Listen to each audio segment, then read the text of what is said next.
price rise which is affecting common citizens. So those are issues that the Congress party is perhaps looking at to bring about in Parliament. But not just that, we are also expecting, of course, the issue of the Agnipath scheme to be talked about in Parliament. Do remember there are already motions that have been given for the discussion in both houses of Parliament over these issues. So the opposition looking to corner the government on various issues. नहीं से GST वापस लो, वापस लो, वापस लो, महंगाई वापस लो, वापस लो, वापस लो, मोदी सरकार हाय हाय, हाय हाय हाय हाय, मोदी सरकार हाय हाय, हाय हाय हाय हाय, गैस के दाम वापस लो, वापस लो, वापस लो, दूध दही के दाम वापस लो, वापस लो.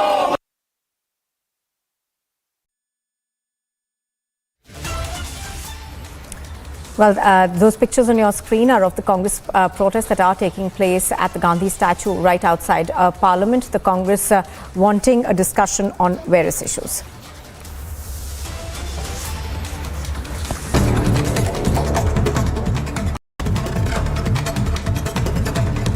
And here's a look at some news in brief. A person was repeatedly stabbed over allegations of him watching former BJP spokesperson Nupur Sharma's video. Now 2 people have been arrested in connection with the incident that took place in Bihar's Sitamarhi. The centre has convened an all-party meeting on Tuesday to discuss the ongoing crisis in Sri Lanka. The Finance Minister Nirmala Sitharaman and the External Affairs Minister S. Jaishankar will brief floor leaders of all political parties in both houses of Parliament at that meeting. A 26-year-old was shot to death at a nightclub in Canada's Toronto, with the cause for the incident unconfirmed at the moment. A 24-year-old woman was also shot in the incident but suffered from non-threatening injuries in the process.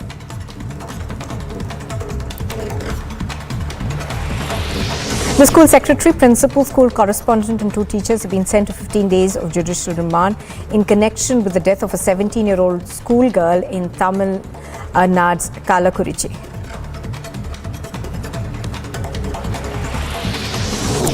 Taking a dig at the central government for the latest round of goods and services hikes on various essential food items, the former Karnataka Chief Minister and the current leader of the opposition, Siddaramaiah, said that the government is trying to burden people with more taxes instead of helping them. He went on to term the tax as the Gabbar Singh tax, just as many others in the opposition.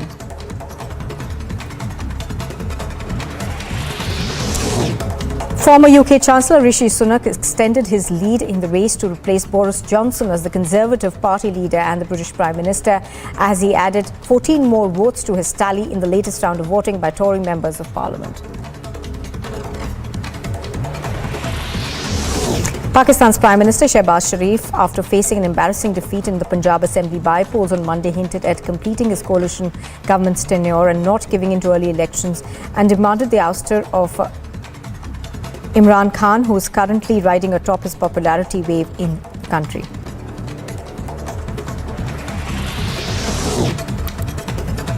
Senior TMC leader Abhishek Banerjee mocked the BJP over its decision to put West Bengal MLAs in a Kolkata hotel ahead of the presidential elections, apprehending cross-voting, and claimed that the party's resort politics was back to haunt it.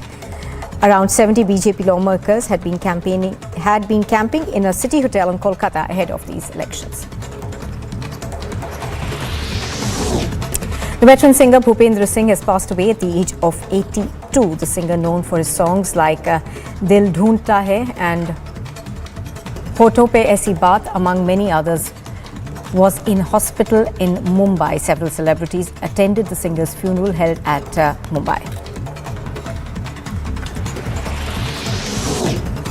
A fire broke out in an electric bike showroom in Pune, damaging at least 7 bikes in the Ganga Dham area of the city. No injuries have been reported in the incident, with the fire tenders being in place immediately.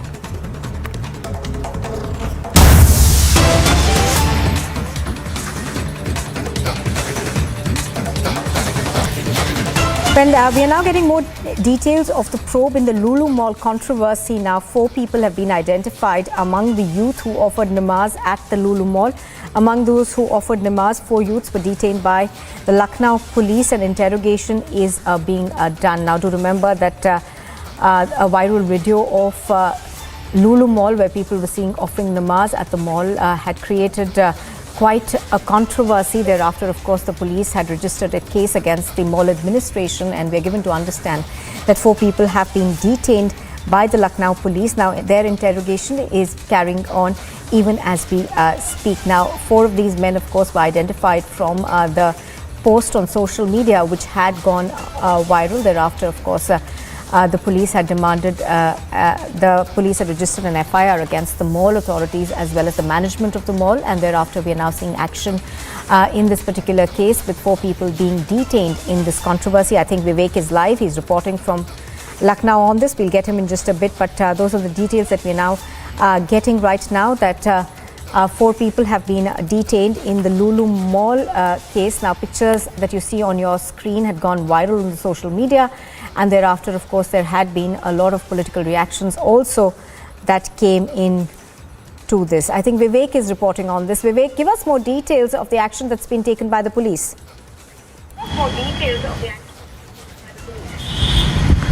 देखिए, police ने अभी officially इन चीज़ों को confirm नहीं किया, लेकिन हमारे sources हमें ये बता रहे हैं कि 4 लोगों को पुलिस ने डिटेन किया है। कुल 9 लोग ऐसे थे जो उस दौरान नमाज पढ़ रहे थे, और उसमें से कुल 4 लोग फिलहाल ऐसे हैं जिनको पुलिस ने डिटेन कर लिया है, और उनसे फिलहाल पुलिस पूछताछ कर रही है। और ये पूछताछ के बाद पुलिस और आगे इस पूरे प्रकरण पर आगे जाकर के इसका खुलासा करेगी। सीसीटीवी फुटेज के आधार पर ये इन लोगों को फिलहाल पुलिस ने हिरासत में लिया है। हालांकि एक सोर्स ये बता रहे हैं कि ये सभी लोग एक धर्म संप्रदाय से जुड़े हुए हैं। अब देखना होगा कि पुलिस अभी इनकी इन्वेस्टिगेशन के बाद, इनसे पूछताछ करने के बाद क्या तथ्य निकल के सामने आता है, क्योंकि शुरुआती दौर पर पुलिस ने अपनी इन्वेस्टिगेशन में ये बात कही थी कि ये लोग जो थे, जो लोग नमाज पढ़ने आए थे, वो लोग सबसे पहले वहाँ पर ग्राउंड फ्लोर पर बैठने की उन्होंने कोशिश की थी, लेकिन वहाँ पर उनको बैठने नहीं दिया गया। उसके बाद उन्होंने फर्स्ट फ्लोर पर बैठने की कोशिश की, पर जब वहाँ भी सिक्योरिटी गार्ड्स ने हटाया, उसके बाद ये लोग सेकेंड फ्लोर पर गए और वहाँ पर जगह खाली देख करके बैठे, और मात्र 1.5 मिनट के करीब ये वहाँ बैठ पाए, तो उसके बाद सिक्योरिटी गार्ड्स ने उन्हें उठा दिया था। तो कुल मिलाकर के ये कैसी साजिश थी, कौन लोग थे, किसके कहने पर यहाँ आए थे या खुद से यहाँ पर आए थे, क्यों साजिशन नमाज पढ़ना चाहती थी, ये तमाम ऐसे बिंदु हैं जिस पर पुलिस जांच कर रही है। अब पुलिस अपनी इन्वेस्टिगेशन के बाद आगे इस पूरे प्रकरण पर आगे बढ़ेगी, लेकिन फिलहाल पुलिस के सोर्सेज हमें ये बता रहे हैं कि 4 लोग को डिटेन किया गया। हालांकि ऑफिशियली पुलिस अभी इस बात को कंफर्म नहीं कर रही है। जी। All right, Vivek bringing us those details. Thank you for joining us.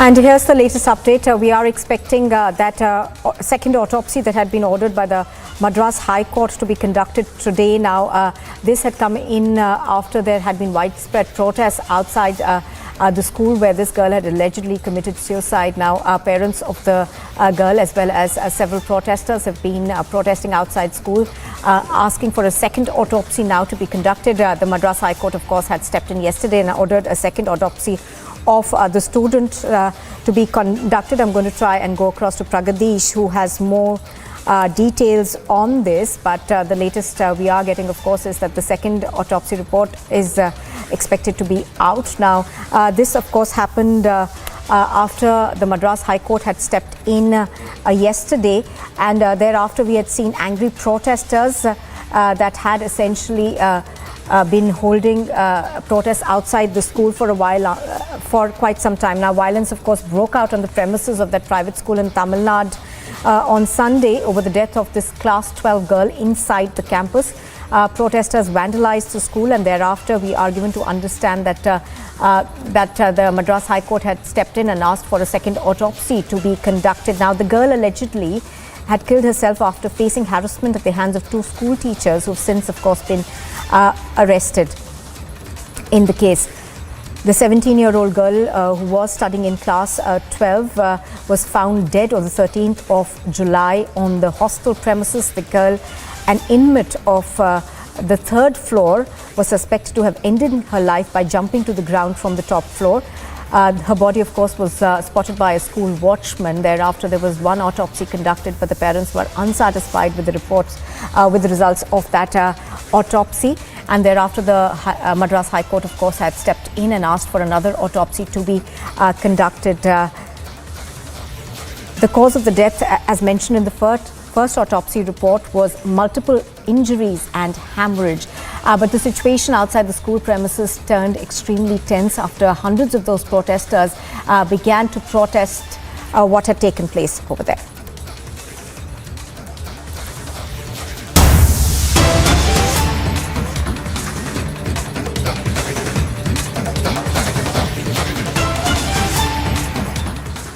Well, as rain continues to lash several parts of Maharashtra, pictures on your screen are coming to you from Amravati, where 2 people have died and 3 have been injured in a wall collapse. Now, in this particular incident, we are told that NDRF as well as SDRF people, rescuers, were on the spot. Now, this took place after a house was destroyed due to incessant rainfall in Amravati. Do remember that Maharashtra's several districts have been facing the fury of the monsoon, with several such incidents being reported. But this particular incident, unfortunately, 2 people died and 3 were injured after this house collapse took place due to heavy rainfall in Maharashtra's Amravati district.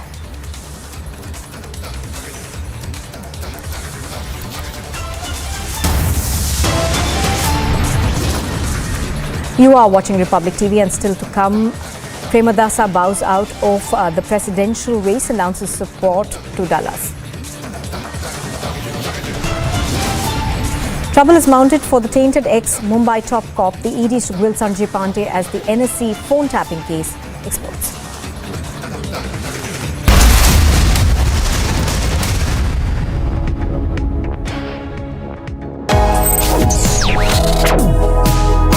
Reading allows us to become familiar with ourselves. We don't read, we won't know what is knowledge. I just find it very interesting to know people's lives, how they went through certain situations, how they dealt with things. So wherever you want to go in life, if you read books along those lines, then that would really help you in growing. Reading could mean a million different things to every individual. What does it mean to you? Visit readindia.info to find out more. And welcome viewers. Business journalist Sucheta Dalal has denied any wrongdoing during her interrogation by the CBI. Sucheta Dalal was, by her own admission, interrogated by the Central Bureau of Investigation. As per our information, the interrogation continued for over 8 hours on Saturday at the CBI office in New Delhi. Shravan Sen of Republic's investigative team asked Sucheta Dalal 3 questions on an email when we got the information that she had been questioned. Her response was a statement on Twitter. Now she claims, now this is purely her claim, that the CBI wants her expertise on the co-location scam in the National Stock Exchange. The CBI has made no such confirmation of the fact that they lack enough expertise and hence are weighing on Sucheta Dalal to fill that gap, and that is why they interrogated her. So as of now, this is only Sucheta Dalal's claim. Sucheta Dalal has denied the allegation against her by Mr. Ravi Narayan, former managing director at the National Stock Exchange, that she introduced the controversial Sanjay Pandey, Mumbai Police Commissioner till a month back, to him. Sucheta Dalal says in her statement that she cannot recollect having made any such introduction. Now, these are Sucheta Dalal's claims. But public and national interest in the phone tapping angle of the National Stock Exchange scam is growing. And the details are ghastly, ladies and gentlemen. They are ghastly, and in simple words, here they are. I'll keep it less technical, but please hear this. There's a police officer, an IPS officer, who sets up a company in his family member's name. The company makes crores and crores and crores. He continues to be in uniform. Now this company of the IPS officer, in the name of cyber security of some kind, taps the phones using machines that tap MTNL lines. These big machines are all put inside the National Stock Exchange. the tapping, the illegal tapping happens within the National Stock Exchange. And for this tapping, the company owned by the IPS officer Sanjay Pandey and his family members gets 4.7 crore rupees. Now the company owned by the ex-Mumbai Police Commissioner and his family members gets another 8 crore rupees for other work from the NSE. In other words, this police officer makes allegedly a cool 12 plus crore rupees on the side using connections in the National Stock Exchange. Not just this, the police officer's company also defrauds the Securities and Exchange Board of India by issuing fraud audit certificates to high-risk brokerages, hence risking investor money. Now, Sucheta Dalal denies playing any.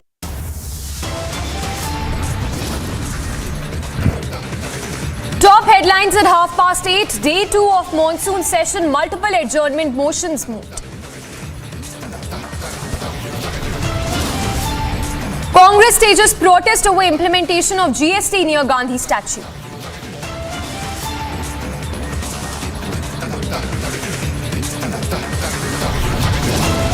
NEET frisking case probe gets bigger. National Testing Agency issues statement.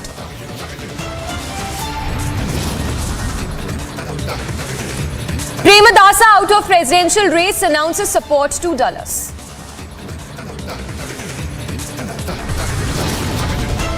Trouble mounts for tainted ex-Mumbai top cop. ED to grill Sanjay Pandey as NSE phone tapping scandal explodes.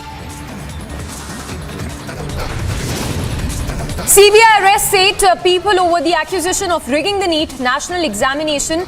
11 more named in the FIR.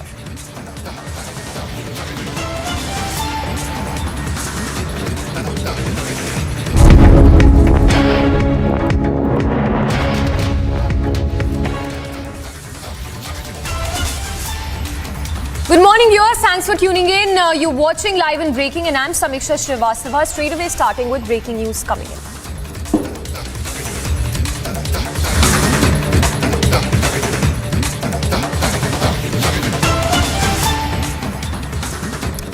And breaking updates coming in on the Kallakurichi death case. The Madras High Court, we are told, has ordered second autopsy of the student whose death by suicide sparked violence in Kallakurichi. We have Pragadesh reporting live from Kallakurichi. Pragadesh, if you could give us more details on the probe into the case. We now understand that the Madras High Court has ordered second autopsy with respect to the girl's death. Yes, Samiksha. Right now we are standing outside the Government Medical College Hospital in Kallakurichi, where the post-mortem had taken place on the first time, and after the Madras High Court had ordered a consideration for a second autopsy based on the parents' complaint. A second one is scheduled to take place shortly. There's a lot of police deployment in the area, and we're waiting further developments on the issue. Yes. Pragadesh, if you could to what really came out of that first autopsy that was conducted of the girl's death. Yes, Anisha. The first autopsy had confirmed that the girl had died due to the injuries triggered by the fall, but it was also sort of ascertained that there were some injuries on her body. It was also certain that there were some injuries on her body that were recorded even before the fall, and the parents have claimed that she was physically tortured, and they also go to a certain extent claiming that she may have also been allegedly sexually abused, which is why they want a second opinion, and they've also approached the Supreme Court regarding this, seeking a doctor of their own choice who will conduct the second post-mortem. Yes. And Pragadesh, we understand there is, of course, for obvious reasons, a lot of anger on the ground. The protests also turned violent. How is the situation as of now? Because from the visuals, it appears it's very difficult to pacify not just the family, but the people in general because of this shocking incident that has come to light. It's a very chaotic scene here. It's definitely a lot better than what it was yesterday or the day before. where hundreds of people had gathered at the school, and they had burned down several vehicles, at least 50 school vehicles, as well as police buses and vans. And a lot of the properties, a lot of the equipment in the school was also vandalized. They had ransacked the building completely. But right now there is a Section 144 imposed, and there's nobody allowed to visit the school. It's completely shut off. No one is allowed. Yes. So there is some sense of calm, but it's still not completely normal. There's a lot of police deployment all around the area. This is a very small village, a very small town, and there's at least 200 buses of police around the place. So they are anticipating that something could go wrong. All right. Based on Pragadesh, second yes, autopsy report. thank you for getting us all those details. We'll keep coming back to you as you track all the latest on that. So the second autopsy that has been ordered by the Madras High Court, and of course a lot of anger on the ground as well with respect to this death case that has come to light.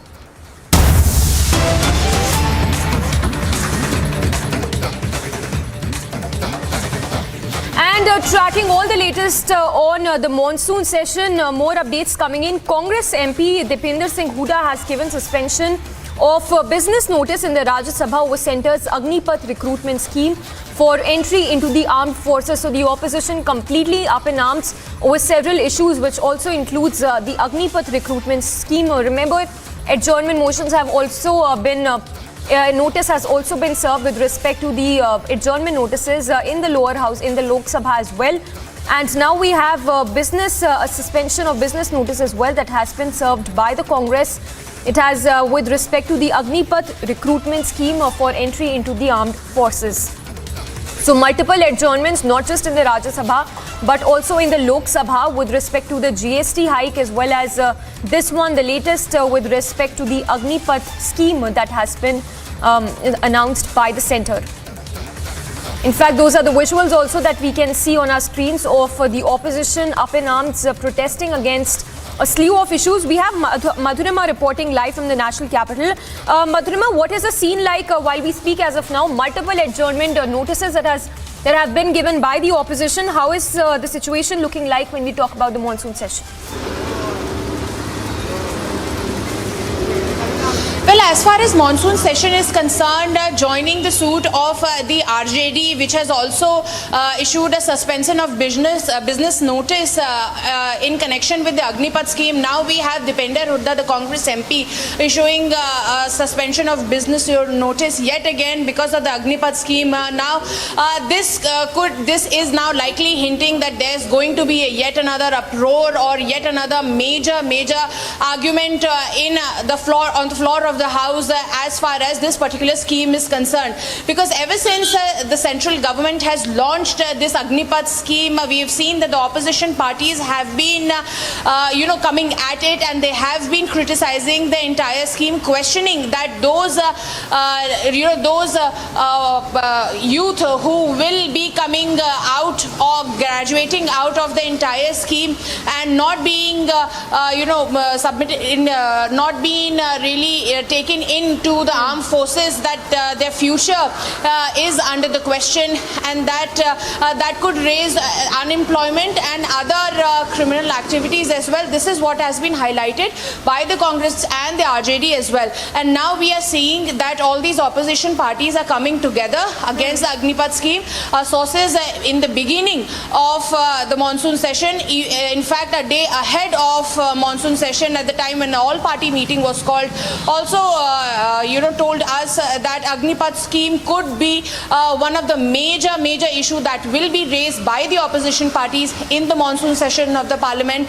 And it is just the second day, and the opposition parties are now issuing the suspension of business notice because of the Agnipath scheme. We'll have to wait and watch as to how this entire thing really implicates in the House and how does it really affect affects the business of the Rajya Sabha. Yes, Madhurima, like you are pointing out, multiple adjournment notices, not just in the upper house Rajya Sabha, but also in the lower, in the Lok Sabha as well. If you could talk to us about the issues that are going to be the center of focus by the opposition. We understand Agnipath is one, but if you could talk to us about other issues which also include the GST rate hike, of course. Well, yes, GST hike, and then there is inflation. All these issues have been set by the opposition leaders. Also, the issues of the change of the unparliamentary words and the new regulations that have been set out by the central government just ahead of the monsoon session. All these issues are going to create a lot of disruptions, as it could be expected by the opposition parties in the floor of the House, because we know that there are very crucial 24 bills, the new bills that needs introduction inside the parliament, but the opposition has its own plan, as they have been saying that this particular government has been undemocratically pushing the bill. I'll have to interrupt you there. Yes, more breaking updates coming in. We'll keep coming back to you as you track all the latest from on the monsoon session.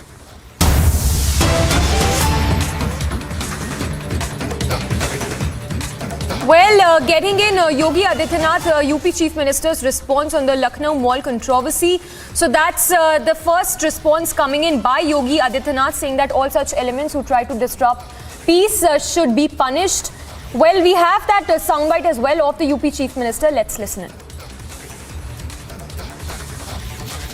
Lucknow में एक mall खुला है, वह mall अपने व्यावसायिक प्रतिष्ठान को लेकर काम कर रहा है और उसको लेकर के राजनीति का अड्डा बनाना, अनावश्यक बयानबाजी जारी करना और उसके नाम पर फिर सड़कों पे प्रदर्शन करके लोगों के आवागमन को बाधित करना और बार बार लखनऊ के प्रशासन से कहा गया सब के बावजूद भी अराजकता पैदा करने और सांप्रदायिक विद्वेष की स्थिति पैदा करने का जो कुत्सित प्रयास हो रहा है, यहाँ पे लखनऊ प्रशासन को बहुत गंभीरता से इसको लेना चाहिए। इस प्रकार की किसी भी शरारत को स्वीकार नहीं करना चाहिए। सख्ती से ऐसे तत्वों से निपटना चाहिए जो अनावश्यक मामलों को बढ़ावा देकर के माहौल खराब करने का प्रयास करते हैं। बहुत सारे माध्यम हैं, अगर किसी को सूचना लेनी है वे सूचनाएं उन लोगों से जाके ले सकते हैं, लेकिन कोई हस्तक्षेप करके आवागमन को बाधित करेगा। मैंने पहले ही कहा कि सड़कों पर या पूजा के लिए या किसी भी अन्य कार्यक्रम के लिए कोई जगह नहीं होनी चाहिए और इसको किसी भी प्रकार की अनुमति नहीं दी जानी चाहिए। जो शासन ने पहले से व्यवस्था बनाई है उसको हम सख्ती से लागू करें, इन चीजों को तय करें। So that was Yogi Adityanath's response with respect to the mall controversy that erupted in Lucknow. Chief Minister Yogi Adityanath making it very clear that all those who try to disrupt peace will be severely punished. Let's once again listen into that soundbite of Yogi Adityanath. Lucknow में एक mall खुला है, वह mall अपने व्यावसायिक प्रतिष्ठान को लेकर काम कर रहा है और उसको लेकर के राजनीति का अड्डा बनाना, अनावश्यक बयानबाजी जारी करना और उसके नाम पर फिर सड़कों पे प्रदर्शन करके लोगों के आवागमन को बाधित करना और बार बार लखनऊ के प्रशासन से कहा गया सब के बावजूद भी अराजकता पैदा करने और सांप्रदायिक विद्वेष की स्थिति पैदा करने का जो कुत्सित प्रयास हो रहा है, यहाँ पे लखनऊ प्रशासन को बहुत गंभीरता से इसको लेना चाहिए। इस प्रकार की किसी भी शरारत को स्वीकार नहीं करना चाहिए। सख्ती से ऐसे तत्वों से निपटना चाहिए जो अनावश्यक मामलों को बढ़ावा देकर के माहौल खराब करने का प्रयास करते हैं। बहुत सारे माध्यम हैं, अगर किसी को सूचना लेनी है वे सूचनाएं उन लोगों से जाके ले सकते हैं, लेकिन कोई हस्तक्षेप करके आवागमन को बाधित करेगा। मैंने पहले ही कहा कि सड़कों पर या पूजा के लिए या किसी भी अन्य कार्यक्रम के लिए कोई जगह नहीं होनी चाहिए और इसको किसी भी प्रकार की अनुमति नहीं दी जानी चाहिए। जो शासन ने पहले से व्यवस्था बनाई है उसको हम सख्ती से लागू करें, इन चीजों को तय करें। Our executive editor for politics, Ishwara, also joining us for more details. Ishwara, if you could once again bring us up to speed on this whole controversy as well as a big statement by Yogi Adityanath.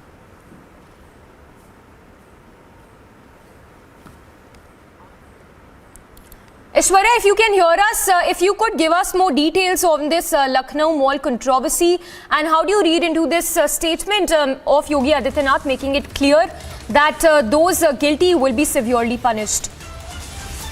Well, we will go across to Aishwarya in just a bit, but that is the latest coming in. Yogi Adityanath saying that all those guilty will be severely punished.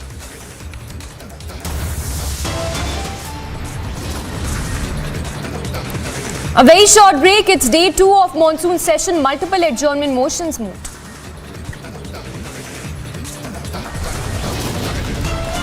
And NEET frisking case probe gets bigger. National Testing Agency issues statement.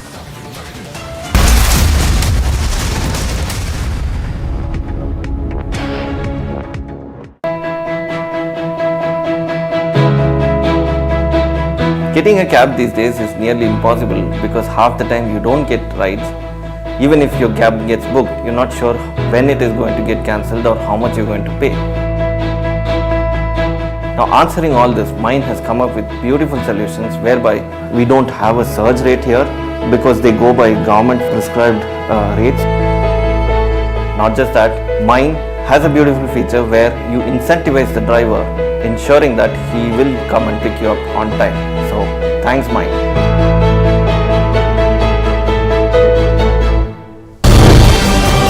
मैं एक political लड़ाई ही नहीं लड़ रहा हूँ, मैं सरकारी एजेंसियों के खिलाफ ही लड़ाई लड़ रहा हूँ। इसमें सरकारी एजेंसियां बहुत सक्रिय हो गई हैं और राजनीतिक दलों में तोड़फोड़ करवाने का काम कर रही हैं और पैसे का भी खेल हो रहा है।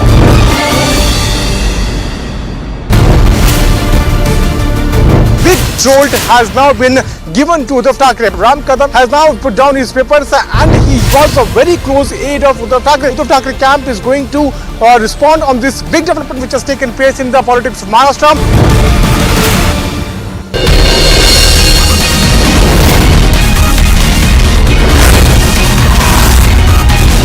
Setup for monitoring of calls by ISEC, which began in 2009, was located on the 7th floor of the Exchange Plaza.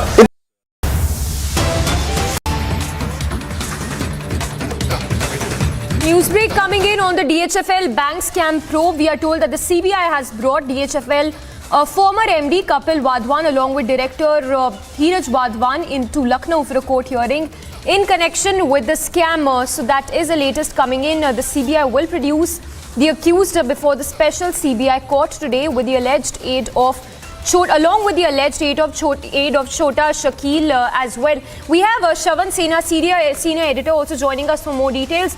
Shravan, if you could give us more details of this scam, which is over 34,800 crore rupees scam that we're talking about here.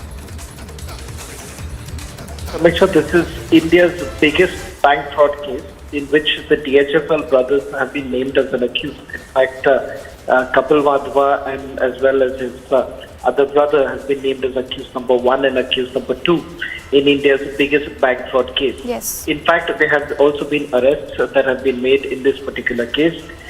We given to understand just about a few days ago, an associate of, alleged associate of gangster Chota Shakil, Ajay Navandar, was arrested from Mumbai and he has now been brought to New Delhi.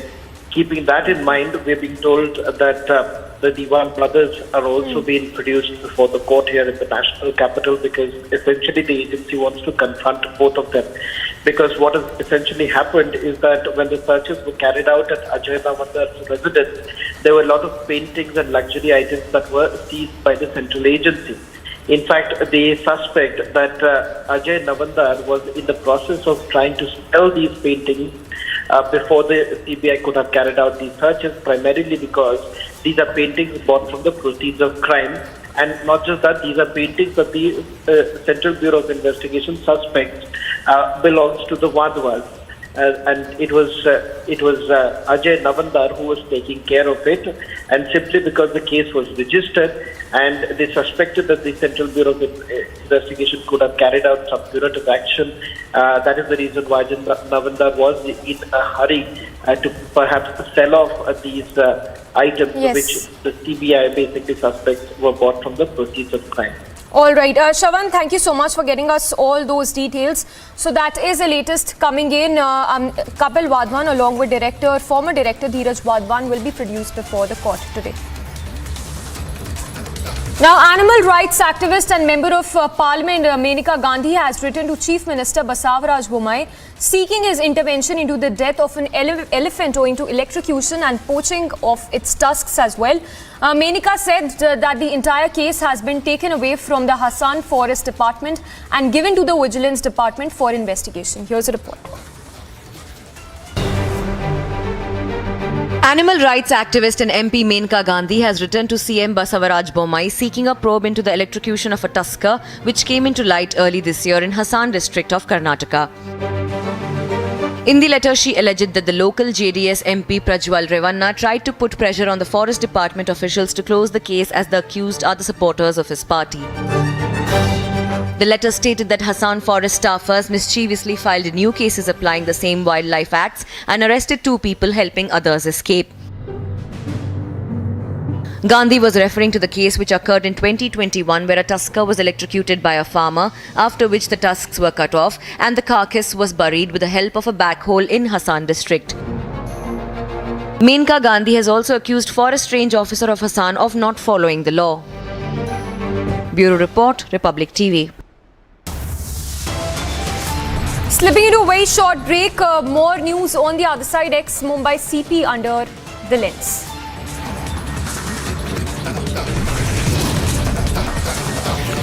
And neat rigging scam gets bigger. We'll get you all the latest on the probe so far on the other side.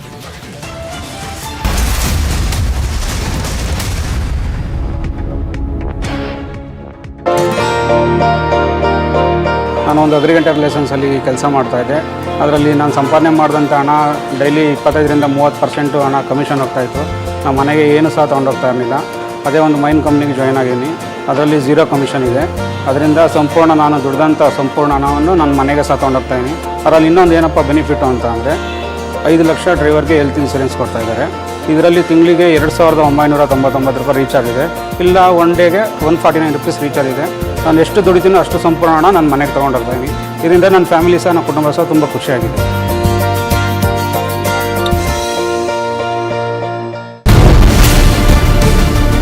Big jolt has now been given to Uddhav Thackeray. Ram Kadam has now put down his papers and he got a very close aid of Uddhav Thackeray. Uddhav Thackeray camp is going to respond on this big development which has taken place in the politics of Maharashtra.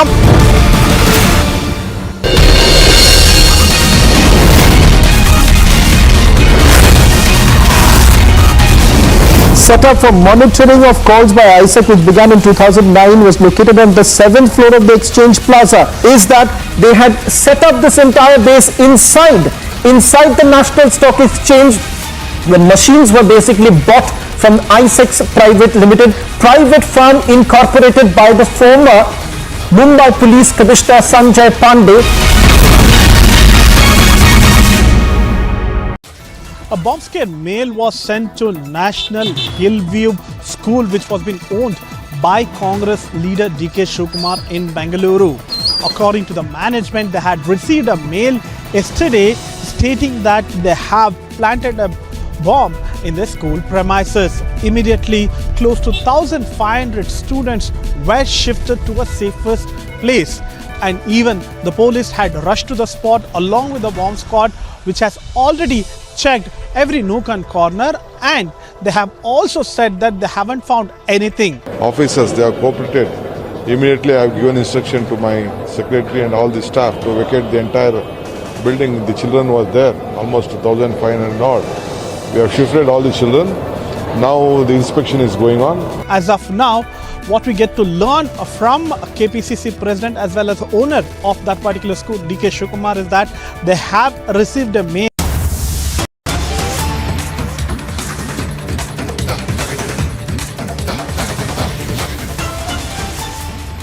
Well, getting inside visuals of the protests which are taking place. Well, these are the protests which are being staged near the Gandhi statue over a plethora of issues, which includes the Agnipath recruitment scheme, the GST rate hike, along with among several others. Madhurima is reporting live on the big story. We'll go across to Madhurima as well, but for now let's take a look at this report filed by Piyush Mishra on the monsoon session as protests are underway with the monsoon session now on. right now protesting against the rising prices and inflation. Right then we can also see the pictures of the top leaders from United Opposition, which also includes leaders from Congress Party like Rahul Gandhi, Priyanka Chaturvedi, and also the other leaders from Shiv Sena and other political parties. Right now the opposition is raising the inflation and also the GST which has been put up by the government. They are now asking government to take back the GST rates and also to check the rising prices as well as inflation. This is Piyush Mishra in Delhi for Public News. So Piyush Mishra there reporting on the protests which are underway by the opposition near the Gandhi statue as a monsoon session has started its day 2 in fact of the monsoon session, and the opposition trying to corner the centre on a host of issues which includes the GST rate hike as well as the Agnipath recruitment scheme, the inflation, the price high, the rise in prices as a result of the inflation concerns, among several issues that are being taken up by the opposition. So the opposition completely up in arms against the centre over a slew of issues, and also issuing several adjournment notices as well in the upper as well as the lower houses of the Parliament. So this, of course, the opposition there continuing to be up in arms against the central government's policies as well as the schemes. And now, in fact, this is the latest visual that we are getting from near the Gandhi statue, as the opposition is trying to corner the centre on a host of issues which includes the Agnipath scheme, the GST rate hike among several others. We'll go across to our reporters as well, tracking all the updates on the monsoon session. In fact, Prime Minister, we are told, has also called for a meet to discuss on the government with his top ministers to discuss government strategy in the Parliament. So all eyes will be on what comes out of this meet that Prime Minister will be chairing. And so a lot of updates coming in on the monsoon session as it's day 2 of... Argue for their debates in the Parliament. So they all have come, we all have come, and this is a good move towards a good direction. And the Communist Party and the left parties, along with all other opposition parties, will fight this battle and we will win the battle.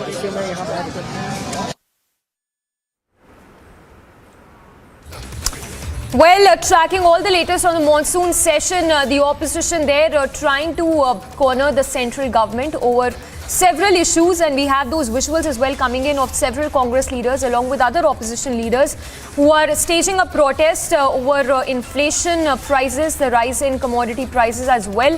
GST rate hike is one of the several issues that is being taken up by the opposition there. In fact, a meet that has been called by Prime Minister Modi with the top ministers to discuss the government strategy going ahead in wake of the monsoon session which has started. In fact, it's day 2 of the monsoon session, and tracking all the latest on the discussions that will take place in the Parliament today. But there you have the visuals of the Congress staging protest.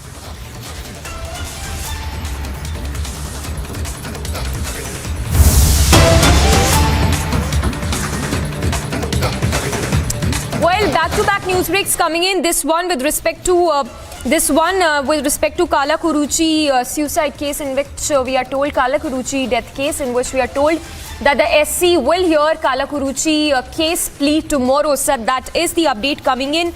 We are also told that no order has been passed by the Supreme Court over girl's father's plea to stay the second post-mortem which was sought by the girl's parents. In fact, the Supreme Court is all set to hear the Kallakurichi case plea tomorrow itself. Remember, victim's father has filed this plea in the top court seeking a second post-mortem into his daughter's death.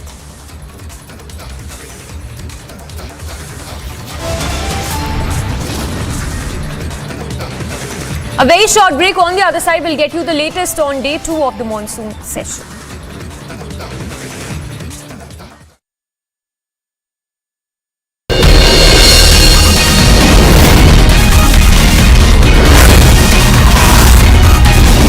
Setup for monitoring of calls by ISEC, which began in 2009, was located on the 7th floor of the Exchange Plaza. Is that they had set up this entire base inside the National Stock Exchange, when machines were basically bought from ISEC's private firm incorporated by the former Mumbai Police Commissioner Sanjay Pandey. A bomb-scare mail was sent to National Hillview School, which was being owned by Congress leader DK Shivakumar in Bengaluru. According to the management, they had received a mail yesterday stating that they have planted a bomb in the school premises. Immediately, close to 1,500 students were shifted to a safest place. And even the police had rushed to the spot along with the bomb squad, which has already checked every nook and corner, and they have also said that they haven't found anything. Officers, they have cooperated. Immediately I have given instruction to my secretary and all the staff to vacate the entire building. The children was there, almost 1,500 odd. We have shifted all the children. Now the inspection is going on. As of now, what we get to learn from KPCC president as well as owner of that particular school, DK Shivakumar, is that they have received a mail from an email ID called Ucha Venkat, and the police is investigating further. मैं एक political लड़ाई ही नहीं लड़ रहा हूँ, मैं सरकारी एजेंसियों के खिलाफ ही लड़ाई लड़ रहा हूँ। इसमें सरकारी एजेंसियां बहुत सक्रिय हो गई हैं और राजनीतिक दलों में तोड़फोड़ करवाने का काम कर रही हैं और पैसे का भी खेल हो रहा है।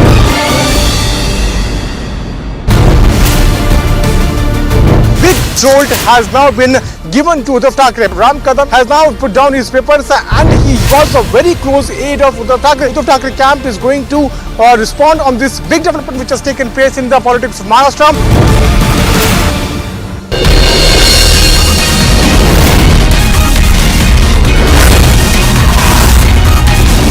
Setup for monitoring of calls by ISEC, which began in 2009, was located on the 7th floor of the Exchange Plaza. Is that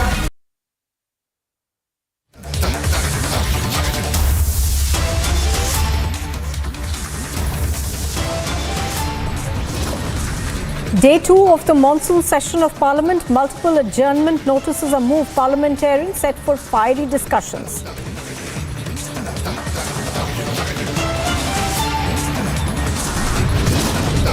The opposition stages a protest outside Parliament slated to wake up a plethora of issues from misinformed Agnipath protest to the GST imposition. Day 2 of monsoon session, multiple adjournment motions are moved.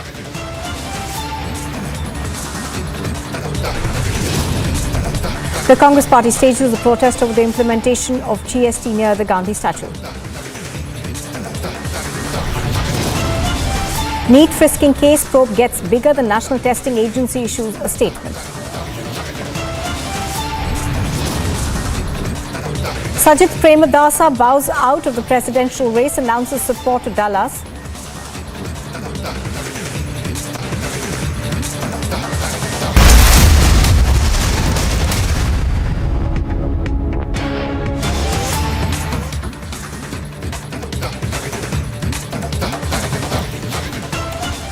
Well, it is day 2 of the monsoon session of Parliament and multiple adjournment notices have been moved. Parliamentarians, of course, are looking at fiery discussions. But apart from that, what we're given to understand is that a protest is being carried out near the Gandhi statue outside of Parliament. Even as we speak, the Congress party over there protesting at the Gandhi statue against various issues. Rate बढ़ रहा है, petrol diesel का बढ़ रहा है। हम तमाम महंगाई पे मोदी साहब से, भाजपा से जवाब चाहते हैं जो वो सदन में आके दें।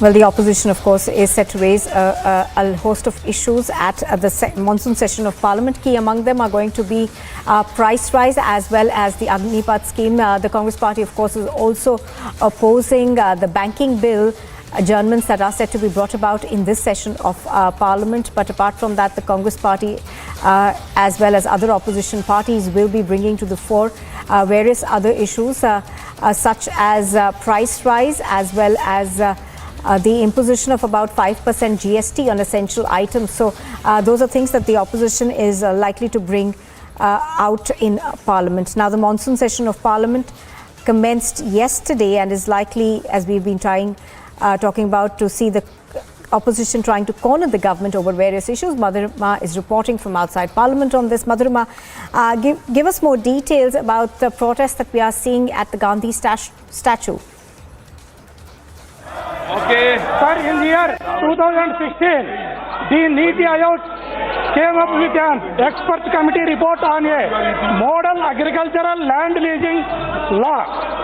They are also suggesting various reforms with respect to legalization of land leasing, recording of the same, regulations on rent. Among others, what measures has the government for implementation of these suggestions?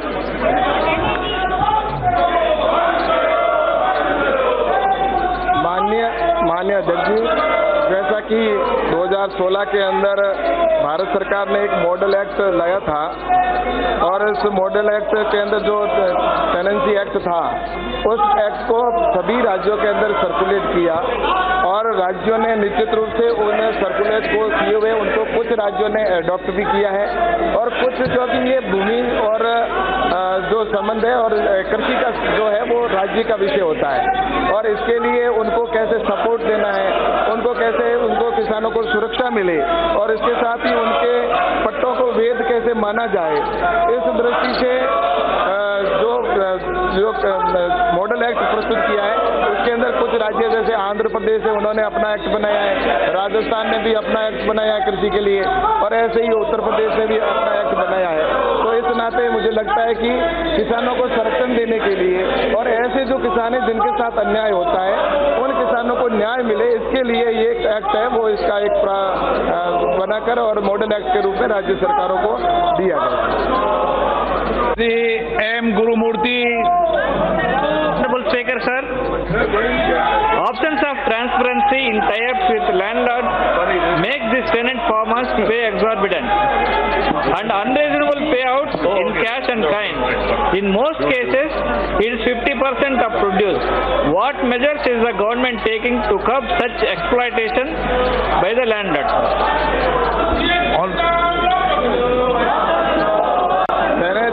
माननीय अध्यक्ष जी, मैंने जैसा कहा कि ऐसे किसान हैं जिनको फसल बोने के बाद में अगर उनके साथ उत्पीड़न होता है तो उनके लिए कानून बना हुआ है और वो कानून के अंदर अगर आते हैं और कानून के दायरे के अंदर वो अगर जाते हैं तो उनको निश्चित रूप से उनका संरक्षण मिलता है और उसके लिए जो भूमि स्वामी है वो भूमि स्वामी अपने जब एग्रीमेंट पहले करता है तो उस समय जो उसकी शर्तें हैं उसके आधार पर वो अगर राज्य का एक्ट है उसके अंदर जाकर अगर न्याय मांगता है तो निश्चित रूप से न्यायालय के द्वारा उन ऐसे किसानों को संरक्षण भी मिलता है और न्याय भी दिया है। संजय जायसवाल जी। बहुत धन्यवाद अध्यक्ष जी। मेरा माननीय मंत्री जी से आपके माध्यम से प्रश्न होगा कि बहुत सारे राज्यों ने प्रधानमंत्री फसल बीमा योजना को नहीं लागू किया है और अपनी योजनाएं हैं पर उनका जो स्टैंडर्ड है वो प्रधानमंत्री फसल बीमा योजना के बराबर का नहीं है। तो क्या सरकार इस बात पर विचार कर रही है कि सभी राज्य के कृषि मंत्रियों को बुला करके यहाँ बैठक करके प्रधानमंत्री फसल बीमा हर राज्य में लागू हो, इसके बारे में क्या कोई विचार सरकार कर रही है?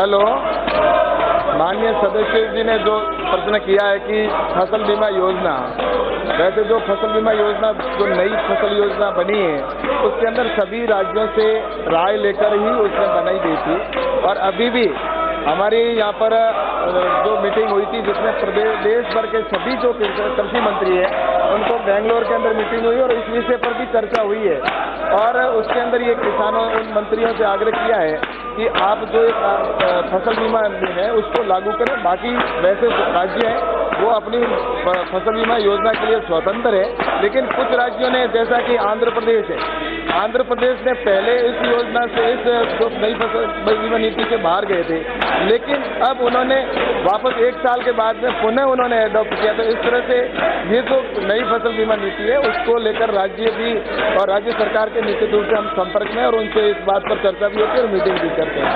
Question number 22 Shri CN Annadurai.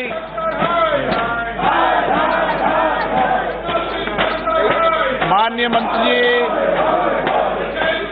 Shri Gajanan Kirtikar जी।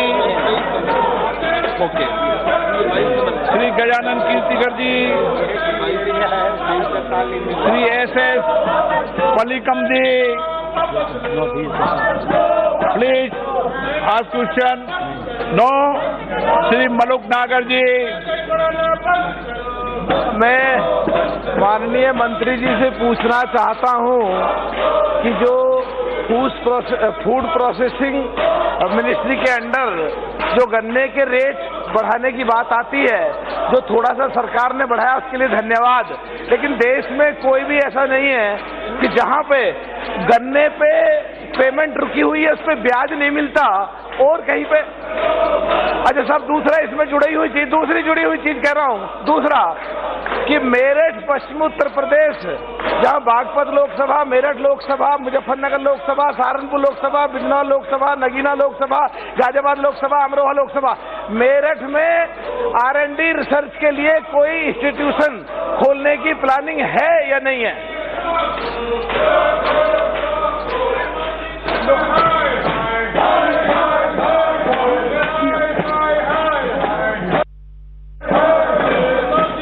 माननीय मंत्री जी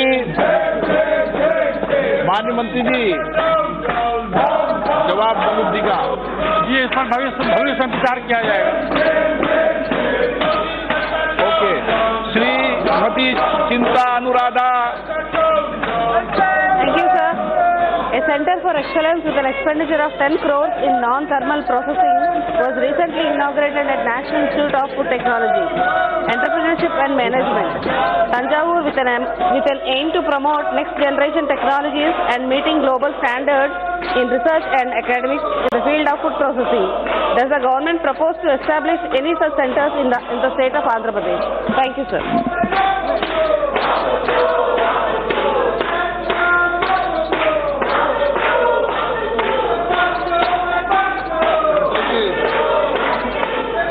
आवाज सर सुनाई नहीं पड़ रहा, आवाज सुनाई नहीं पड़ रहा। मुझे सुनाई में पड़ रहा है।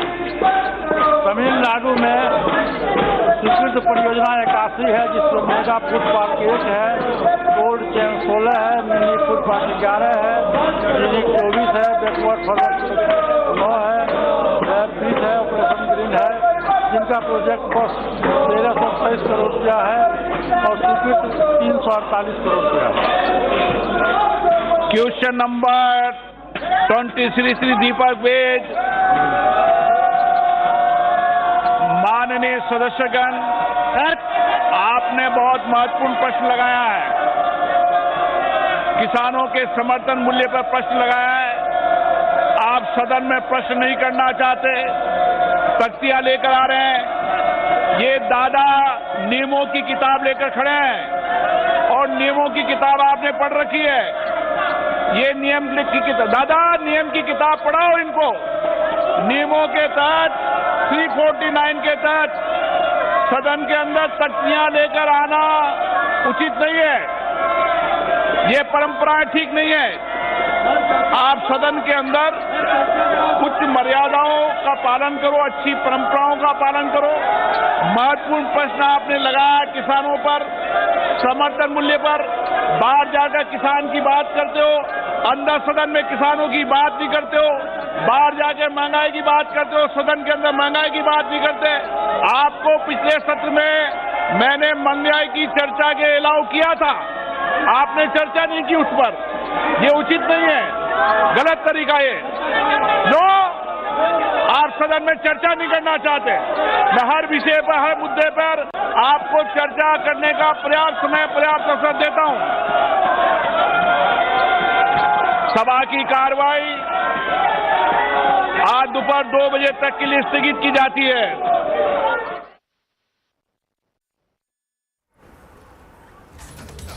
All right, so pictures you see on your screens are of the proceedings that are currently on in both houses of Parliament.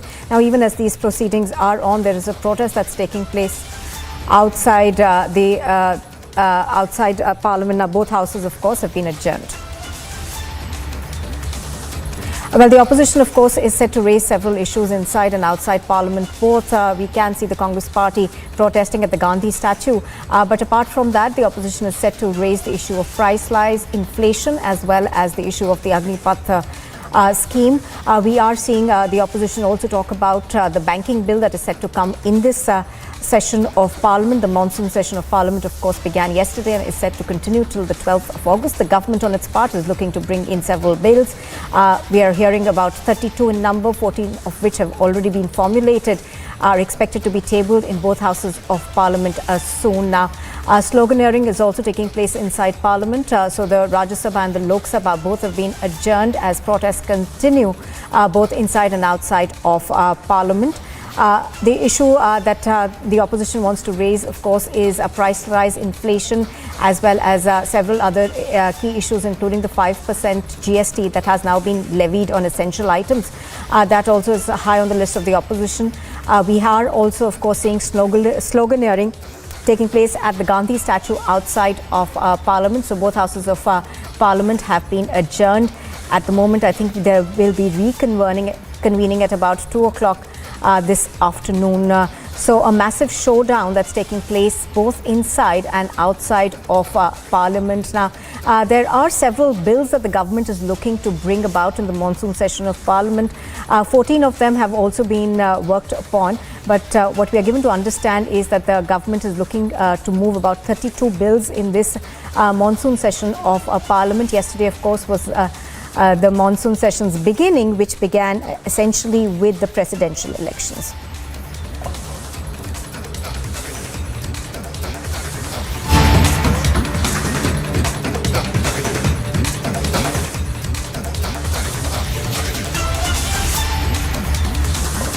In fact, as the battle between the Uddhav Thackeray and the Eknath Shinde camp of the Shiv Sena reaches a fever pitch, we are now given to understand that after Uddhav Thackeray, now a jolt to Aditya Thackeray, the Chief Minister Eknath Shinde has expelled the Yuva Sena Secretary Varun Sardesai. This is news that we are just getting. So Varun Sardesai being expelled by Eknath. Alisha is on the phone line. She's getting us more details. Now, we are given to understand that Eknath Shinde has appointed Kiran Sali as the Yuva Sena chief. Give us more details. Well, yes, Nupur, after Uddhav Thackeray, it's another jolt to Aditya Thackeray because Chief Minister Eknath Shinde has announced that and also expelled Yuva Sena Secretary Varun Sardesai from the post and appointed Kiran Sali as the new Yuva Sena Secretary. So back to back, we are seeing the update, and we know that Eknath Shinde, who is in Delhi, and specifically now there are 12 MPs of Shiv Sena that are the joint hands with Eknath Shinde, and they are right now in the Maharashtra Southern. Late night, what we have been told that Eknath Shinde, who reached Delhi right after he went to Maharashtra Southern, and there was a meeting that within Chief Minister and MP, and there were several of the discussions. And now what we know that by around 11:15 a.m., where all the MPs are likely to go to the Lok Sabha Speaker office for the letter, and it is something between 12 p.m. to 1 p.m. The Lok Sabha Secretariat will issue the appointment letter of Rahul Shewale as the leader of Shiv Sena Parliamentary Party. And along with this, Rahul Shewale likely to be announced as the group leader of Shiv Sena, and Bhavna Dhfl will be announced as the chief whip. Most importantly, there will be also an official announcement. There is a press conference that is being scheduled between 2 p.m. to 3 p.m. where Chief Minister Eknath Shinde and MPs will be addressing the press, and of course there will be more of the information that will getting how MPs who were at a certain point aware with Uddhav Thackeray have suddenly changed mind and came with Eknath Shinde. So that is something will be very interesting to know. Because this is something, we know that the meeting that held yesterday in Trident Hotel, where Eknath Shinde went to meet all the MLAs. Right. And there was a meeting where all the MPs have joined those meetings via video conference. So yes, this is a schedule of what we will get to know. And even most likely all MPs likely to meet even union. Absolutely. As you're pointing out, of course, Eknath Shinde is also in the capital today. Now stay with us, Alisha. More news coming in. In fact, days after Ramdas Kadam had resigned from the Shiv Sena as the party leader, he has now extended support to Eknath Shinde faction. Alisha, can you give us more details on that as well? We are given to understand that Ramdas Kadam had in fact in his resignation letter also written to Uddhav Thackeray, where he talked about how, Uddhav Thackeray had no time to meet his MPs and MLAs once he'd become Chief Minister. Well, yes, yes, we saw that letter that he wanted to resign from the party itself is just because the injustice that has been done by Uddhav Thackeray being a chief minister at that point of time. He clearly mentioned and given a detailed about it. But yes, at the time we saw that he joined Eknath Shinde camp, and there was a meeting right after that when Eknath Shinde has announced the party's National Executive Committee. And not only the Deepak Kesarkar, who has been elected as a chief spokesperson, but yes, Ramdas Kadam has been appointed as the leaders in National Executive Committee along with Anandrao Arasul.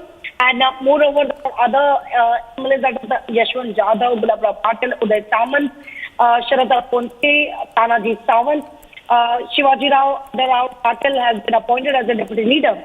So, well, yes, we know the time Ramdas Kadam has given a letter clearly stating the injustice that is he has been going through since a year, and since the time Uddhav Thackeray became the chief minister. There were no party lines, and there was something Bharat Thackeray never wanted to, is what mentioned in that letter. And even we know that Ramdas Kadam was also expelled from Uddhav Thackeray-led Shiv Sena, the letter that was given. But even after that, he's been made as leader in the National Executive Committee, the new National Executive Committee that has been, made by Chief Minister Eknath Shinde yesterday. All right, so what we are given to understand, Alicia, is that even as these developments take place and the numbers, clearly on the side of Eknath Shinde, he is also in the national capital today. He was expected to meet the Election Commission earlier. So can you give us more details on that as well? Well, yes, now while appointing the National Committee meeting, National Executive Committee, it's left nothing with Eknath Shinde, but he can now to meet Election Commission to claim that it is the real Shiv Sena. Because it's not only about the MLAs, but also we saw that now members of Parliament are getting in touch. They have given their full support to Eknath Shinde, which really shows that Eknath Shinde, who has been appointed, this all moves comes after Eknath Shinde appointed new party National Committee, Executive Committee. And even we know that Shinde faction is likely to meet Election Commission with a resolution that has been passed by the new National Executive Committee yesterday to claim it is the real Shiv Sena. Whether the fact, the statement, whether it is coming up from Uddhav Thackeray itself or whether it is Sanjay Raut, clearly stating we are ready to fight, whether for a party or whether it is for a symbol. But what the legacy that has been taken forward by Eknath Shinde, clearly mentioning that he is taking forward the legacy of Bharat Thackeray, that is the Hindutva ideology, which is where all the leaders and workers are getting in touch with him, and he is getting a full support, because the support is only not from the MLAs, but also from multiple corporation corporators, and this is why now. So essentially what we are expecting to see at about 2 o'clock this afternoon is a show of strength of MPs. Thank you for joining us, Alicia.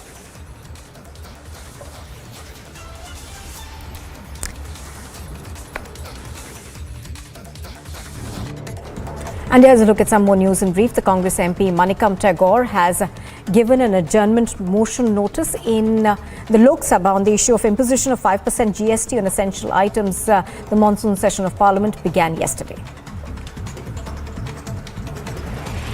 The RSP MP N.K. Premachandran has also given an adjournment motion notice in the Lok Sabha on the incident of forcing girl students to remove innerwear before entering the examination hall during a NEET examination in Kollam yesterday. In a series of notices to the monsoon session of Parliament, the RJD MP Manoj Jha has given a suspension of business notice in the Rajya Sabha to discuss implications of the Agnipath scheme and denial of opportunities to RRB aspirants.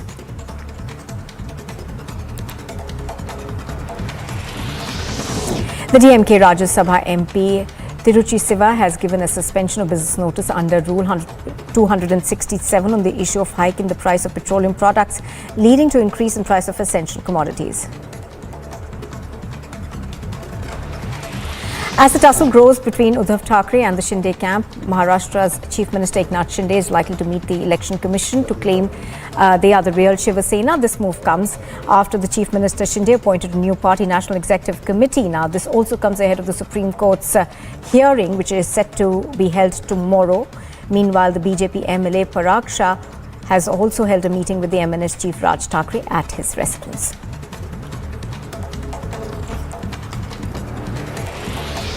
The Kerala Youth Congress Vice President K.S. Sabrinathan will appear before the Assistant Commissioner of Police Shagumugam at 10 would have appeared by now, of course, in connection with the alleged protest against Chief Minister Pinarayi Vijayan inside a flight.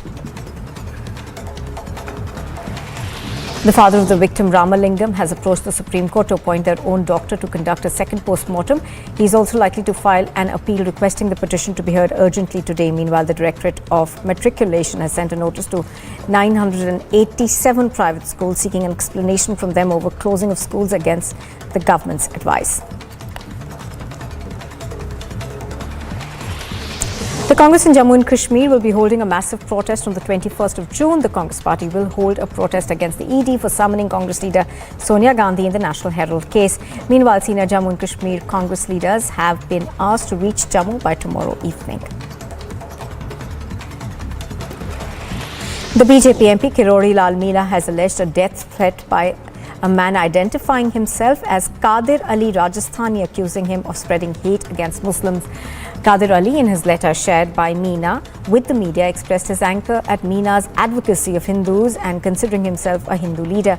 The BJP MP has written to the Rajasthan MP Ashok Gehlot on the worsening security conditions in Rajasthan.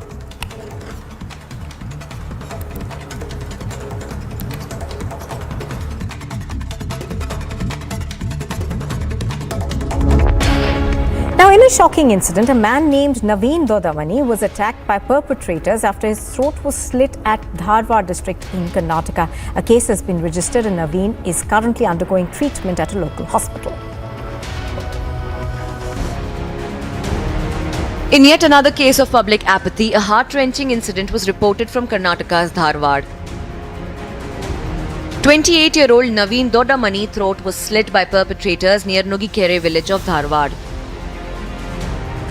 When Naveen was struggling and begging for help from people to shift him to hospital, nobody came forward to help him. Instead, they were recording his struggle for life and death on their mobile.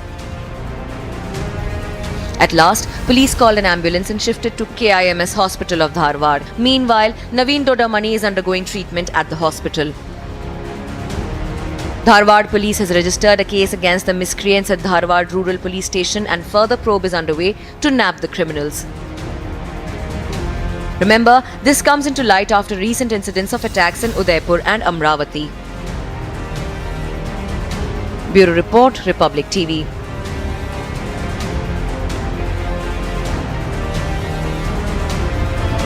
You are watching Republic TV and a lot more coming up next, including Sajith Premadasa bows out of the presidential race in Sri Lanka.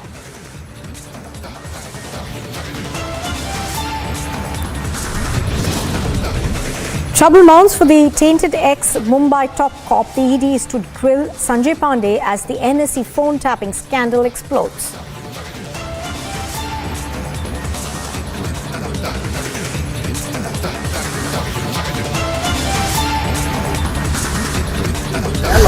The opposition parties are staging protests inside both the houses of the parliament and following which the both have been adjourned till 2 p.m. Stay tuned to Republic TV. We'll be right back after a short break bringing you all updates from the parliament in the upcoming monsoon session.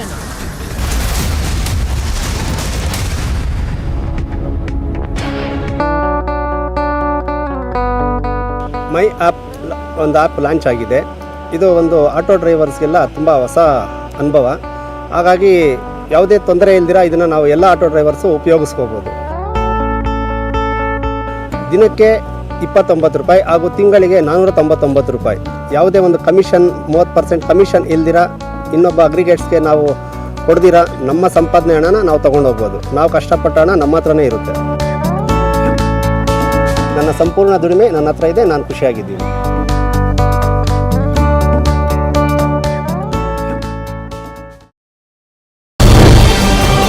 मैं एक political लड़ाई ही नहीं लड़ रहा हूँ. मैं सरकारी एजेंसियों के खिलाफ ही लड़ाई लड़ रहा हूँ. इसमें सरकारी एजेंसियां बहुत सक्रिय हो गई हैं और राजनीतिक दलों में तोड़फोड़ करवाने का काम कर रही हैं और पैसे का भी खेल हो रहा है.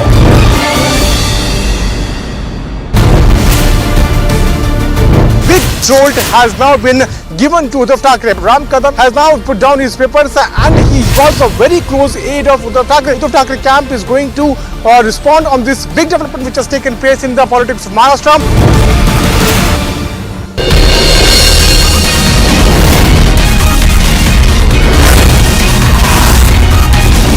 Setup for monitoring of calls by ISEC, which began in 2009, was located on the 7th floor of the Exchange Plaza. Is that they had set up this entire base inside the National Stock Exchange. The machines were basically bought from ISEC's private firm incorporated by the former Mumbai Police Commissioner Sanjay Pandey. A bomb-scare mail was sent to National Hillview School, which was being owned by Congress leader Dhfl in Bengaluru. According to the management, they had received a mail yesterday stating that they have planted a bomb in the school premises. Immediately, close to 1,500 students were shifted to a safest place. And even the police had rushed to the spot along with the bomb squad, which has already checked every nook and corner, and they have also said that they haven't found anything. Officers, they have cooperated. Immediately I have given instruction to my secretary and all the staff to vacate the entire building. The children was there, almost 1,500 odd. We have shifted all the children. Now the inspection is going on.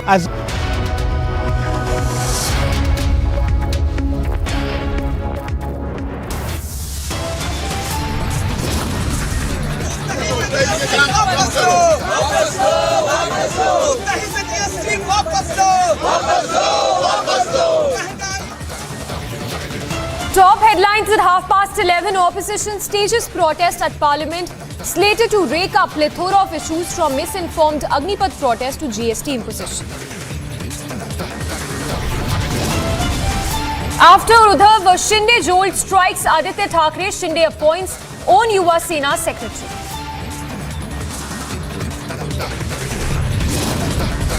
Yogi Adityanath sets record straight on Lucknow Mall Namaz controversy, says no worship in public places. NEET frisking case probe gets bigger. NTA makes it clear, says no permit such alleged activities. Trouble mounts for tainted ex-Mumbai top cop. ED to grill Sanjay Pandey as NSC phone tapping scandal explodes. First Gotabaya flees, now Premadasa out of presidential race as complete chaos ensues in Sri Lanka.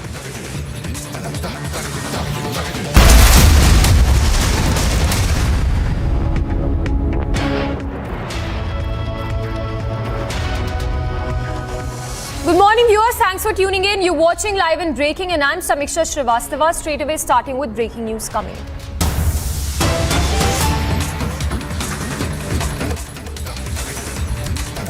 The Supreme Court has transferred all petitions against Agnipath to the Delhi High Court. The Delhi High Court will now hear all petitions on the Agnipath scheme. We have our executive editor for legal affairs, Rhythm, also joining us. Rhythm, if you could share more details with us. All petitions against Agnipath now transferred to the Delhi High Court.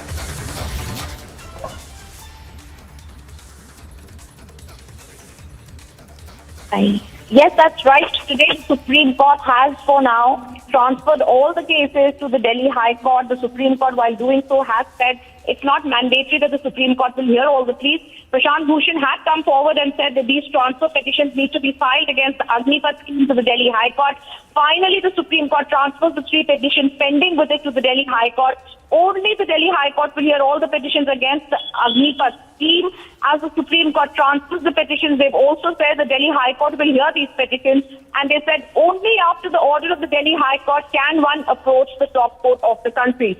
So news that's coming in right now is that all the Agnipath transfer cases, SC has transferred all the petitions to the Delhi High Court, which will hear the petitions. Only after the petitions are heard, any other party can then come back to the top court. Rhythm, please stay with us. If you could share more details with us on these petitions related to the Agnipath scheme. Well, absolutely. This is a scheme that was being questioned and challenged in the top court of the country. We saw Advocate Samuel Sharma, Prashant Bhushan come up in the court and say that there needs to be on the recruitment, there needs to be certain parameters that needs to be followed. Supreme Court had then heard the case challenging the Agnipath recruitment. They, after hearing this scheme, have said, and there was some backlash that was being faced.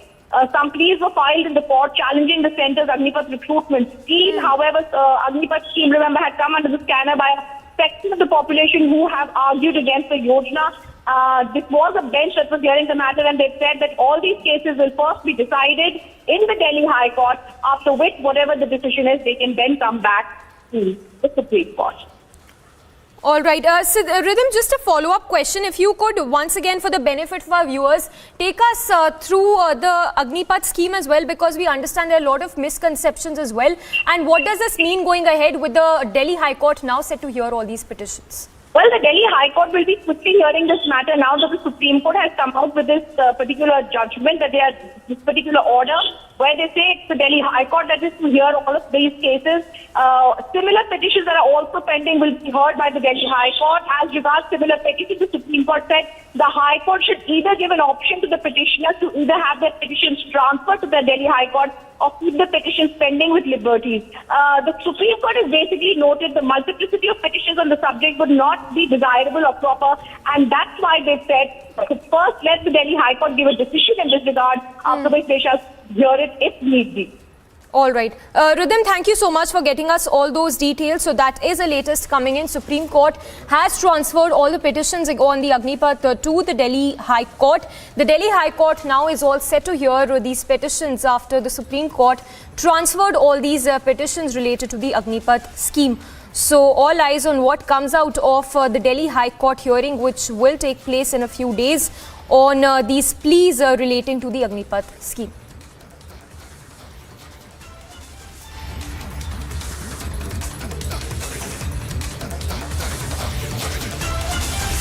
So that is the news break coming in this hour. The Supreme Court transferring all petitions on the Agnipath to the Delhi High Court.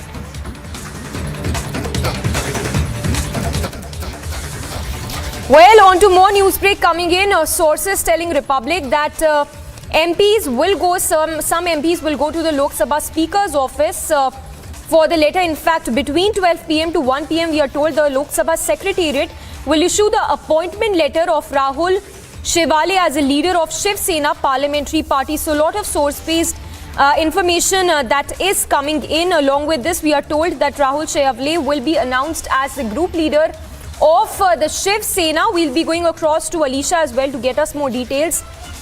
But that is the news break coming in. MP is likely to meet Amit Shah. That is a big news break coming in. Of course, this comes as another news break that was reported just a short while back of the jolt for Aditya Thackeray. With Shinde now in full control of what it seems of the Shiv Sena.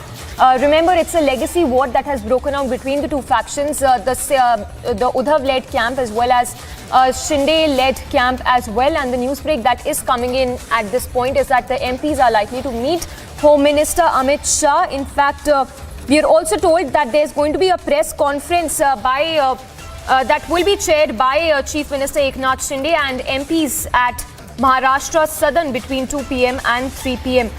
So we have Alicia also joining us, reporting live on that story. Alicia, give us more details, what you're learning, because we understand there's a joint briefing also that is expected, in fact a press briefing expected by the Chief Minister Shinde at 2 p.m. Well, yes, Amisha, there will be a press conference of Chief Minister Eknath Shinde and the other MPs who have joined the Shinde camp at Maharashtra Southern between 2 p.m. and 3 p.m. But before that, they are going to meet, all the MPs are going to meet Lok Sabha Speaker Om Birla as well, because we know that yesterday there was an appointment of the new National Executive Committee, and right after that there was a leader that has been appointed. But moreover, now what we have been told that right after this committee that has been appointed, now Rahul Shewale will be will be appointed as the leader of the Shiv Sena Parliamentary Party, and Bhavna Gavli will be announced as the chief whip. So this is very important to understand that there are series of meetings. The series of meetings that has been ongoing, and we know that last night where Agnipath Shinde has reached Delhi. Right after that, what is important to know, because not only the MLAs but also now the member of parliament, which they have showed their support. They have extended their support. They have showed their support. They have extended their support. And we know that there are 12 MPs. Even the Y-level security that has been given to all 12 MPs. But today, the meeting that has been scheduled with Lok Sabha Speaker.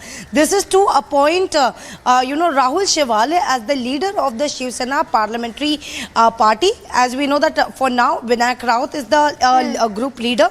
But now when the majority is with Agnipath Shinde. So this move come after the appointment of the National Executive Committee that was appointed yesterday in a meeting, and we know that not only the MLS but also the MP has joined those meeting, the last evening meeting with Agnipath Shinde in Trident, and they joined via video conference, and right after that there was the decision that has been taken. So yes, the MPs will go to meet Lok Sabha Speaker. On other hand, by around 2 and 3 p.m, in between 2 and 3 p.m, where there will be a press conference of Chief Minister Agnipath Shinde and the other MPs who is supporting Agnipath Shinde. Yes, Alisha, just a follow-up question. If you could talk to us about this Y security cover that has been given to some some leaders, if you could share more details with us.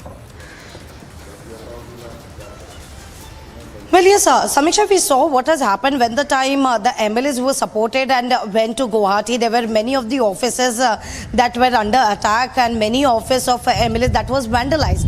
After which the security, and now the Maharashtra, when it comes to Maharashtra, Agnipath Shinde is the chief minister and he has the power, to take the decision, which is why since the time all 12 MPs who decided to give support to Agnipath Shinde, and they have already met Agnipath Shinde, after which from the center and from the state government, Y-level security has been given. So the paramilitary personnel will be deployed at all those 12 MPs, resident, and also to their offices, so that the law and order situation, we know at that point of time when Agnipath Shinde went to the Guwahati, the law and order situation was taken by Shiv Sena, because many of their offices were vandalized, and after which the time MP also has started, have extended the support to Agnipath Shinde. The decision has been taken to provide Y-level security, where paramilitary personnel will be deployed at 12 MPs resident and their offices. All right, Alisha, thank you so much. We'll keep coming back to you as you track all the latest. So Agnipath Shinde,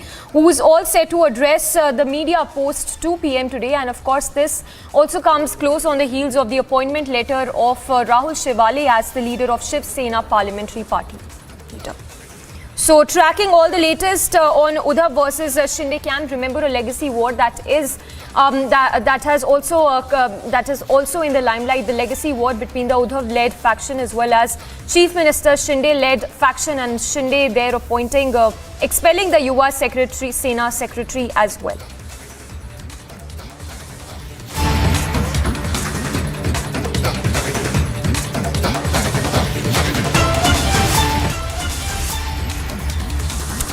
And more breaking news coming in, this one with respect to Cabinet Minister Pashupati Nath, who's spoken to Republic on the opposition protest inside and outside the Parliament on day 2 of the monsoon session. Let's listen into that exclusive conversation we had with the Cabinet Minister Pashupati Nath. काम है हंगामा करना जी, लोग हंगामा कर रहा है, उसकी चिंता क्यों करते हैं? सरकार महंगाई के लेकर सतर्क है, इतना बड़ा देश है, महंगाई पर सरकार सतर्क है, विपक्ष का काम है विरोध। तख्ती लेके अंदर जाना और गलत है, ये गलत है, ये 100% गलत है, ऐसा नहीं होना चाहिए। पार्लियामेंट नहीं चलने देना सर, ये भी गलत है। लगातार आप पूरा देश के लोगों की नजर, देखिए पार्लियामेंट लोकतंत्र का मंदिर है, 135 करोड़ की आबादी है देश में, सभी का नज़र है पार्लियामेंट हाउस में कि हमारा सांसद, हमारा प्रतिनिधि क्या करता है, नहीं करता है। इससे विपक्ष इस संबंध में पूरे देश में एक गलत मैसेज जा रहा है। विपक्ष को पार्लियामेंट चलने देना चाहिए, ये हमारी राय है। विपक्ष का काम है हंगामा करना जी, लोग हंगामा कर रहा है, उसकी चिंता क्यों करते हैं? सरकार महंगाई के लेकर सतर्क है, इतना बड़ा देश है, महंगाई इस कारण सरकार सतर्क है, विपक्ष का काम है विरोध। तख्ती लेके अंदर जाना और ये गलत है, ये गलत है, ये 100% गलत है, ऐसा नहीं होना चाहिए। पार्लियामेंट नहीं चलने देना सर, ये भी गलत है। लगातार आप पूरा देश के लोगों की नजर है। देखिए, पार्लियामेंट लोकतंत्र का मंदिर है, 135 करोड़ की आबादी है देश में, सभी का नज़र है पार्लियामेंट हाउस में कि हमारा सांसद, हमारा प्रतिनिधि क्या करता है, नहीं करता है। इससे विपक्ष इस संबंध में पूरे देश में एक गलत मैसेज जा रहा है। विपक्ष को पार्लियामेंट चलने देना चाहिए, ये हमारी राय है। विपक्ष का काम है। So tracking all the latest on as it's day 2 of the monsoon session and the union minister there coming down heavily on the opposition as they continue to stage protest over a slew of issues which also includes the Agnipath scheme and the misconception revolving around it. जो परेशान है उसके लिए slogan shouting और धरना दिया। हम मानते थे कि कम से कम आज हाउस के अंदर जब हम जाएंगे तो यहां चर्चा का मौका दिया जाएगा।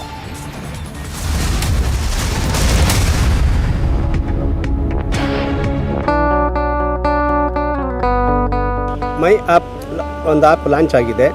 ಇದು ಒಂದು ಆಟೋ ಡ್ರೈವರ್ಸ್ಗೆಲ್ಲ ತುಂಬ ಹೊಸ ಅನುಭವ. ಹಾಗಾಗಿ ಯಾವುದೇ ತೊಂದರೆ ಇಲ್ದಿರ ಇದನ್ನು ನಾವು ಎಲ್ಲ ಆಟೋ ಡ್ರೈವರ್ಸು ಉಪಯೋಗಿಸ್ಕೋಬೋದು. ದಿನಕ್ಕೆ 29 ರೂಪಾಯಿ ಹಾಗೂ ತಿಂಗಳಿಗೆ 499 ರೂಪಾಯಿ. ಯಾವುದೇ ಒಂದು ಕಮಿಷನ್ 30% ಕಮಿಷನ್ ಇಲ್ದಿರ ಇನ್ನೊಬ್ಬ ಅಗ್ರಿಗೇಟ್ಸ್ಗೆ ನಾವು ಕೊಡ್ದಿರ ನಮ್ಮ ಸಂಪಾದನೆ ಹಣನ ನಾವು ತೊಗೊಂಡೋಗ್ಬೋದು. ನಾವು ಕಷ್ಟಪಟ್ಟ ಹಣ ನಮ್ಮ ಹತ್ರನೇ ಇರುತ್ತೆ. ನನ್ನ ಸಂಪೂರ್ಣ ದುಡಿಮೆ ನನ್ನ ಹತ್ರ ಇದೆ, ನಾನು ಖುಷಿಯಾಗಿದ್ದೀನಿ.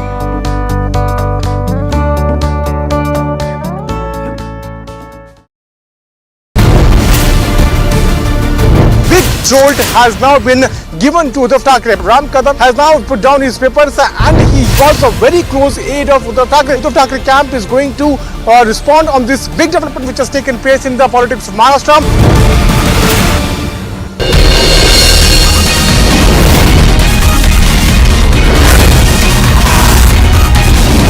Setup for monitoring of calls by ISEC, which began in 2009, was located on the 7th floor of the Exchange Plaza. Is that they had set up this entire base inside the National Stock Exchange, when machines were basically bought from ISEC's private limited private firm incorporated by the former Mumbai Police Commissioner Sanjay Pandey. A bomb scare mail was sent to National Hillview School, which was being owned by Congress leader D.K. Shivakumar in Bengaluru. According to the management, they had received a mail yesterday stating that they have planted a bomb in the school premises. Immediately, close to 1,500 students were shifted to a safest place. And even the police had rushed to the spot along with the bomb squad, which has already checked every nook and corner, and they have also said that they haven't found anything. Officers, they have cooperated. Immediately I have given instruction to my secretary and all the staff to vacate the entire building. The children were there, almost 1,500 odd. We have shifted all the children. Now the inspection is going on. As of now, what we get to learn from KPCC president as well as the owner of that particular school, D.K. Shivakumar, is that they have received a mail from an email ID called Ucha Venkat, and the police is investigating further. मैं एक political लड़ाई ही नहीं लड़ रहा हूँ, मैं सरकारी एजेंसियों के खिलाफ ही लड़ाई लड़ रहा हूँ। इसमें सरकारी एजेंसियां बहुत सक्रिय हो गई हैं और राजनीतिक दलों में तोड़फोड़ करवाने का काम कर रही हैं और पैसे का भी खेल हो रहा है।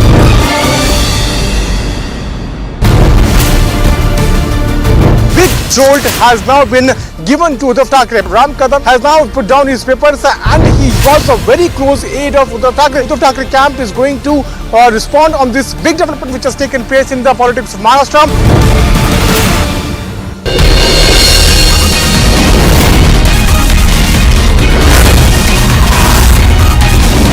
Setup for monitoring of calls by ISEC, which began in 2009, was located on the 7th floor of the Exchange Plaza. Is that they had set up this entire base inside the National Stock Exchange, when machines were basically bought from ISEC's private limited private firm incorporated by the former Mumbai Police Commissioner Sanjay Pandey. A bomb-scare mail was sent to Nadu. The police officer who sets up a company in his family member's name. This company, in the name of cybersecurity, taps the phones using machines that tap MTNL lines. The tapping happens within the National Stock Exchange. This police officer makes a cool 12 plus crore rupees on the side using connections in the National Stock Exchange. The police officer's company also defrauds the Securities and Exchange Board of India, hence risking investor money. Why is the national media silent on this mega scam? This scam involves phone tapping, misuse of public office, a conspiracy against ordinary investors. If the media does not report on issues that break public trust, what kind of media is that? Let us ask the questions and not just publish the denials.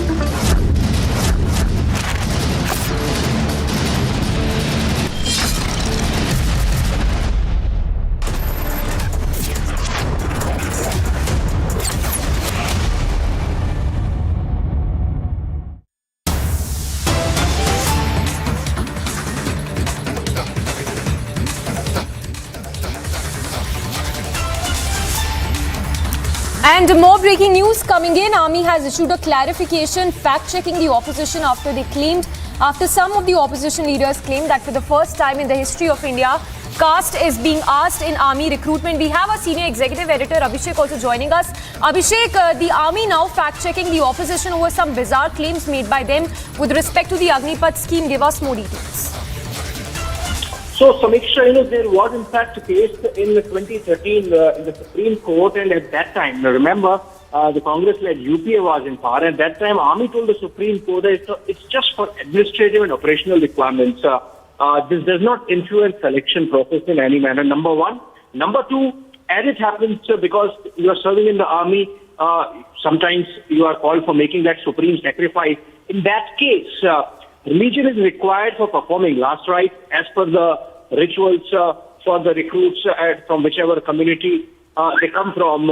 And that's why that column is there and has been, in fact, in existence since independence. So it's not a change that has been brought in by the Modi government, as is being alleged by the Aam Aadmi Party leader Sanjay Singh. And that's a bit of a fact check that is coming, where this is a standard procedure that the Indian Army has been following for more than 7 decades. In fact, it predates independence. We're talking about it has existed since independence, because since then it's under the influence of Indian citizenry and Indian governments. But even before it existed, and the purposes, as I explained, are procedural, not operational, and administrative, and do not influence the selection process. And also the fact that because you are in the armed forces, you might end up making that supreme sacrifice. So how the last rites are to be performed, that is affected by the community you come from, and that is why those details are taken in by when you are getting into the system and getting into the defense forces. So this is the explanation coming in. In fact, the same explanation was given by the Army in the Supreme Court as well, where clarification was given that the recruitment is not done on the basis of caste, on the basis of region or religion, except for some regiments which pick up from particular regions, and even that system is now sort of becoming, loosely held. But what is important is that this is purely administrative and for the sake of operational requirements, nothing to do with recruitment per se. Samiksha. Yes. Abhishek, just a follow-up question, like you were telling us, this is... Well, Abhishek, stay with us. We have Major General Dhruv Katoch also joining us. If I can take one question from him. Sir, if I can get your first response to the Army now fact-checking the opposition over the bizarre claim that it made with regard to the caste when we talk about the Agnipath scheme. No, you see, the Army is not based on caste in the sense which is being laid out. So there is no caste-based which is carried out in the Indian Army, or either for recruitment or otherwise. Yes. Well, that's the news that we are also putting out, sir. Thank you for responding and giving your response. So the Army there fact-checking to the opposition on Agniveer scheme as well, going on record responding to the bizarre claim that has been made by the opposition. And our senior executive editor Abhishek continues to be with us. Abhishek, if you could share more details with us, because this is one of the few many misconceptions that the opposition seems to be spreading when we talk about the Agnipath scheme. Well, so what has happened is, Samiksha, that earlier in the day, we have Sanjay Singh of the Aam Aadmi Party. He has tweeted from the Joint Indian Army homepage online and said that why do the army need caste certificate and religion certificate? Now, it's a long list of certificates that army takes, which includes the domicile certificate, the caste and religion certificate, the school character certificate, that you are unmarried, that certificate. And Sanjay Singh was essentially alleging that apart from Agniveer, are you trying to make the armed forces Jativeer by bringing in the element of caste? Now, in that context, this explanation has come in from the sources, Samiksha, where this fact has been brought out that this has been going on since independence and prior, and that this has nothing to do with the recruitment itself. It is only post-recruitment for operational purposes, for some regiment purposes, like you distribute regiments based on region and caste. Some institutions that have existed since before independence. In fact, during the Agnipath protest... All right. Abhishek, I'm sorry, I'll have to interrupt you. We'll come back to you after this very, very short break.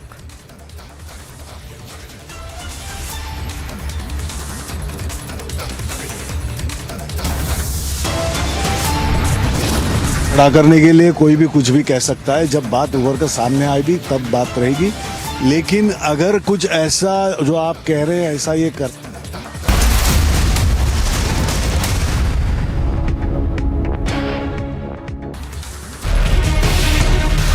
As the tussle grows more intense between the Shinde and Uddhav camp, Shinde will meet the MPs of his faction, reaffirming their claim in the parliament. Shinde claimed that his camp has 18 MPs and denied the claim of having just 12 MPs. He also said that he has unwavering faith and trust in the judiciary with regards to Uddhav's plea in Supreme Court for the disqualifications of MLAs. अद्याप खासदार भेटले नाहीत, उद्या नक्की भेटतील. 12 कशाला 18 खासदार आहेत आपले, सगळे भेटतील. आणि आता मी भेटलो, वकिलांच्या बरोबर चर्चा केली. ओबीसीचा जो प्रश्न आहे अतिशय महाराष्ट्राच्या ओबीसी समाजाच्या दृष्टीने महत्त्वाचा आहे. राज्य सरकार ओबीसी समाजाला न्याय देण्यासाठी कटिबद्ध आहे, त्यामुळे तो विषय महत्त्वाचा घेऊन मी ते आले. Bureau report, Republic TV.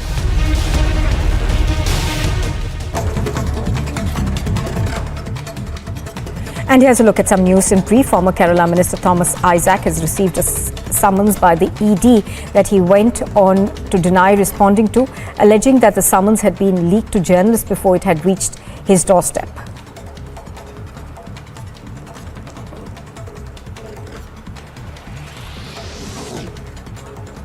Opposition candidate for the vice presidential poll, Margaret Alva, has said that vice presidential elections will be a tough one, but asserted that in politics the issue was fighting the battle and not winning or losing.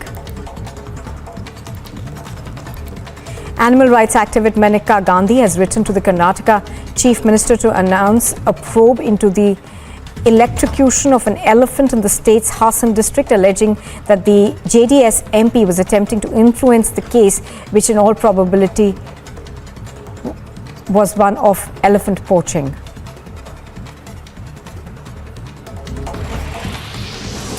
Police in Kerala have registered a case in connection with an alleged incident where young women and girls who appeared for the national eligibility cum entrance test were asked to remove their undergarments to be allowed to write the exam in the Kollam district.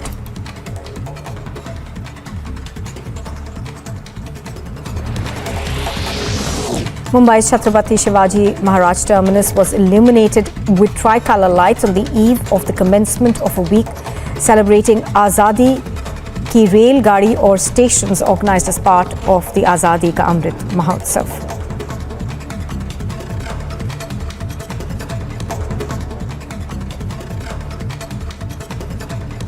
And here's a look at some news in brief. A person was repeatedly stabbed over allegations of him watching former BJP spokesperson Nupur Sharma's video. Now 2 people have been arrested in connection with the incident that took place in Bihar's Sitamarhi.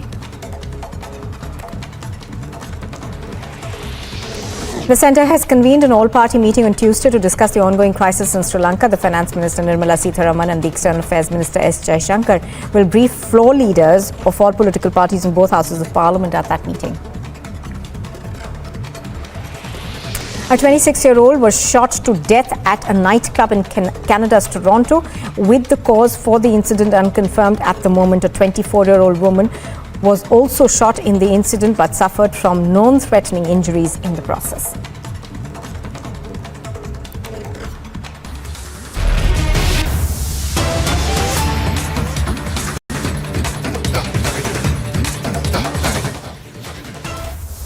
Well, on your screens right now, of course, is Margaret Alva of the Congress Party filing her nomination for Vice President. She is, of course, supported by various Congress leaders on her right and her left, senior leaders of the Congress Party, including Rahul Gandhi. I think that was Mallikarjun Kharge, who we had earlier. Also, we can, in those visuals, I think, see Sharad Pawar over there. So the opposition, of course, is supporting the candidature of Margaret Alva. The 80-year-old Congress leader has been in various positions. She is she of course is filing her nomination papers currently as the opposition's candidate for Vice President. Do remember that Mr. Dhankar had filed the nomination yesterday. He was supported by the senior leaders of the BJP yesterday. Niranjan, of course, continues to join us right now. Niranjan, Margaret Alva over there filing her nomination as the Vice Presidential candidate. Yeah, very interesting pictures, in fact, because you'll see that there is Congress Party, of course, the primary, because she's primarily a Congress member, and she was a Congress leader. And you have Mallikarjun Kharge, senior Congress leader, Rahul Gandhi, Jairam Ramesh, Sharad Pawar is there, NCP chief Sharad Pawar, Sitaram Yechuri, and I don't know which party I can call Raut, but as of this minute, he's part of the Uddhav faction of leaders. Perhaps the only few MPs left in Uddhav faction, and he's representing the Sena Uddhav faction there. Apart from that, I can see Vaiko, and apart from Vaiko, there is CPI, CPM, and D. Raja is there of CPI. Also Ram Gopal Yadav of the Samajwadi Party, RJD also there. I saw an RJD MP. So DMK is also there. So he's and some independent MPs, NK Ram, if I'm not wrong, RJD is present, and IUML, if I'm not wrong, is also backing her. So this is a nomination visual. You had OP Dhankar, who filed his nomination yesterday, and you have details. You have the first pictures. You have the first pictures of Margaret Alva filing her nomination. She is the vice presidential pick. But I have to point out that I don't see the Trinamool Congress here. So I don't know whether I'm reading it correctly, but if I'm not wrong, the Trinamool Congress has not decided.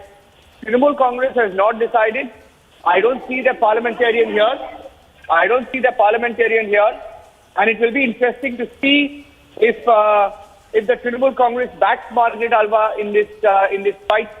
PMC is not there. So I think we can also add one line.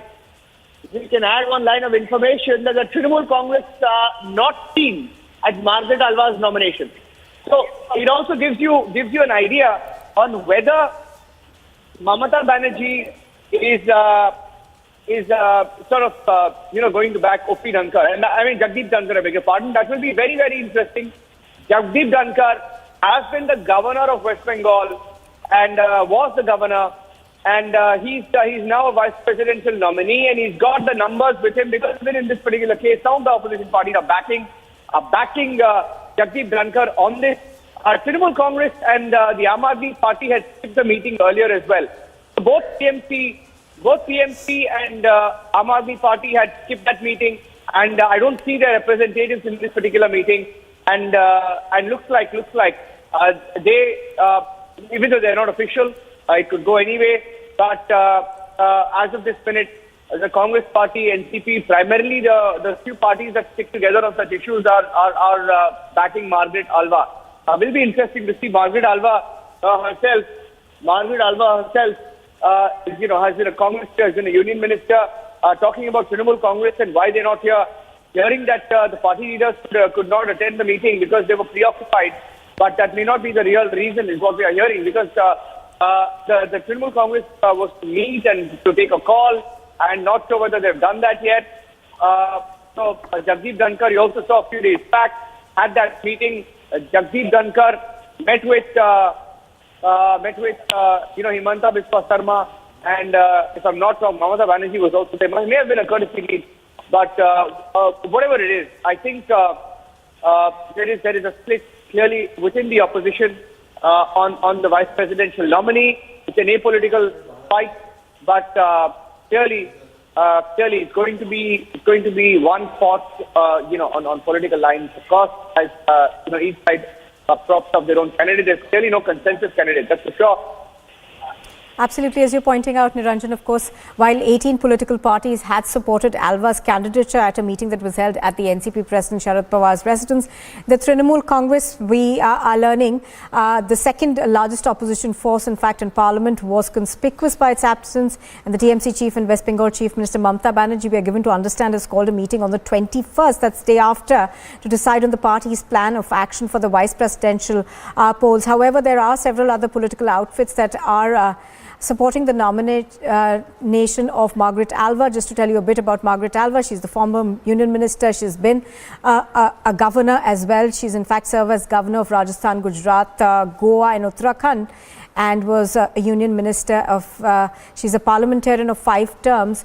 So Jagdeep Dhankar, of course, filed his nomination papers yesterday. I think Niranjan continues to be with us. Now, as we were pointing out earlier, Trinamool Congress and the Aam Aadmi Party, both of them, of course, haven't decided who they're going to support as of now. But about 18 opposition parties, we are given to understand, will be supporting Alva?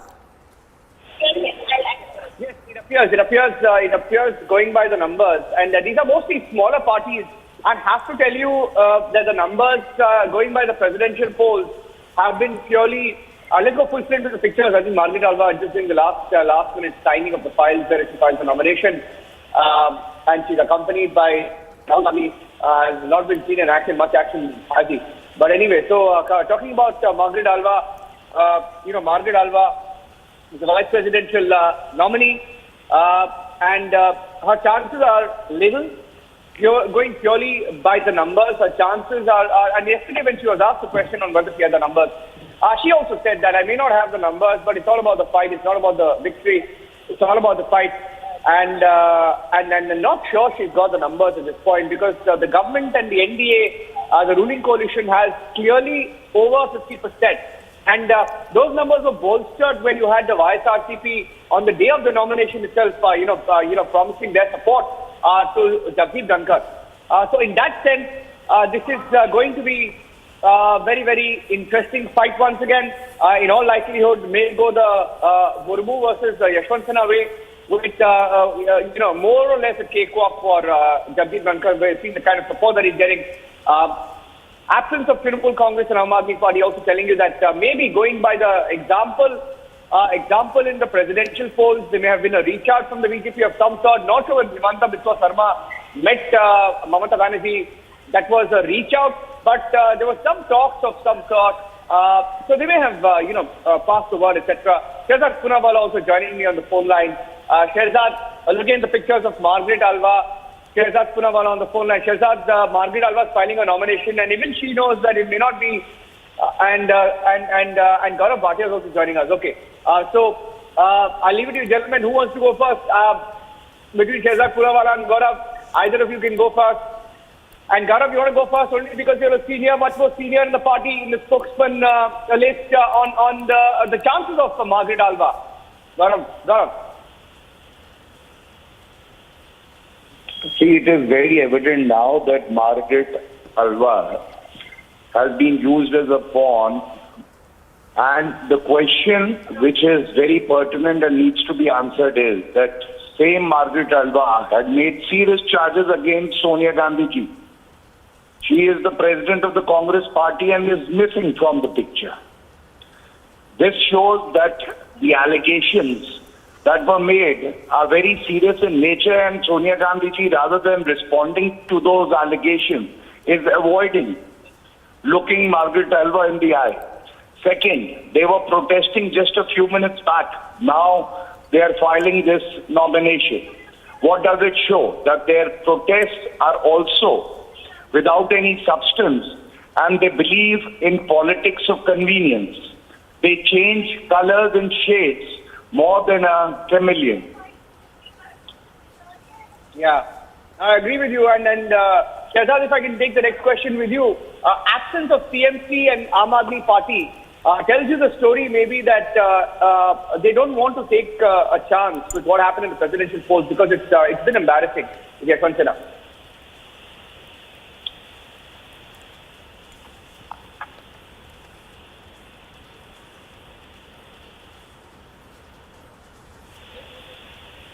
Okay, I think I lost the line there. Okay, we'll stay with the pictures. That's the Margaret Alva after filing a nomination, leaving DMK left, CPI, CPM, accompanying the Congress Party, Adhir Ranjan Chaudhary, Jairam Ramesh, Mallikarjun Kharge, leaders of the House, senior leaders, accompanying then Jairam Ramesh, there's pictures leaving after the nomination was filed. Okay, so that's where the story stands. The vice presidential battle also locked right now. Locked. It is going to be Jagdeep Dhankar versus Margaret Alva. Let's see where the story goes. Back to you for now. All right. So pictures on your screen are of Margaret Alva, who's supported by various opposition leaders. 18 political parties, of course, are supporting her nomination. She is filing her nomination papers for the vice presidential candidate. Do remember that the vice president also becomes the chairman of the Rajya Sabha. So in that sense, this post is extremely important because of the chairmanship of the Rajya Sabha as well. And yesterday, of course, the NDA had supported the filing of nomination of Jagdeep Dhankar, who's the West Bengal governor presently.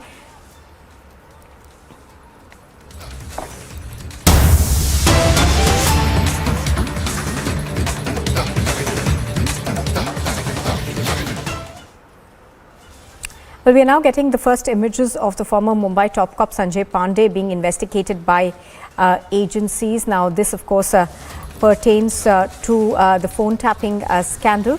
Do remember that the CBI had questioned the former Mumbai police commissioner in this case. Sir, I just want to know, sir, that was Sucheta Dalal was the one who introduced your company to Krishnan? Chitraramakrishnan, sir, please. Sir, was Sucheta Dalal the journalist, sir, who introduced you to Chitraramakrishnan, sir? Please, sir, please tell, sir. Sir, I just want to know, sir, that was Sucheta Dalal was the one who introduced your company to Krishnan? Chitraramakrishnan, sir, please. Sir, was Sucheta Dalal the journalist, sir, who introduced you to Chitraramakrishnan, sir? Please, sir, please tell, sir. Sir, I just want... Now, Sanjay Pandey, of course, is being questioned as part of the co-location case. That's the NSE co-location case over phone tapping allegations of NSE employees. But apart from that, we are also given to understand that the CBI questioned Parambir Singh and him in connection with the 100 crore extortion case that was filed against former Maharashtra Home Minister Anil Deshmukh as well. Our correspondent over there trying to ascertain the facts of the case from Sanjay Pandey, who has been called for questioning by both the CBI and the ED, but not wanting to reply to those comments. Let's once again listen into that audio bite.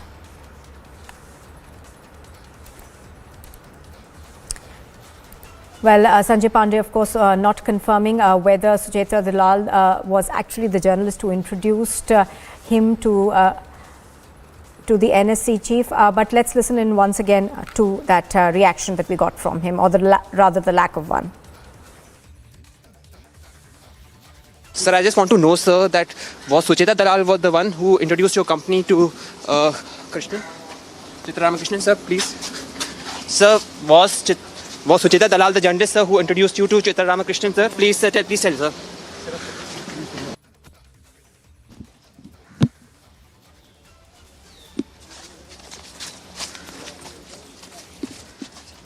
Excuse me, sir. Sir, I just want to know, sir, that was Sucheta Dalal was the one who introduced your company to Krishnan? Chitraramakrishnan, sir, please. Sir, was Sucheta Dalal the journalist, sir, who introduced you to Chitraramakrishnan, sir? Please, sir, please tell, sir. Sir.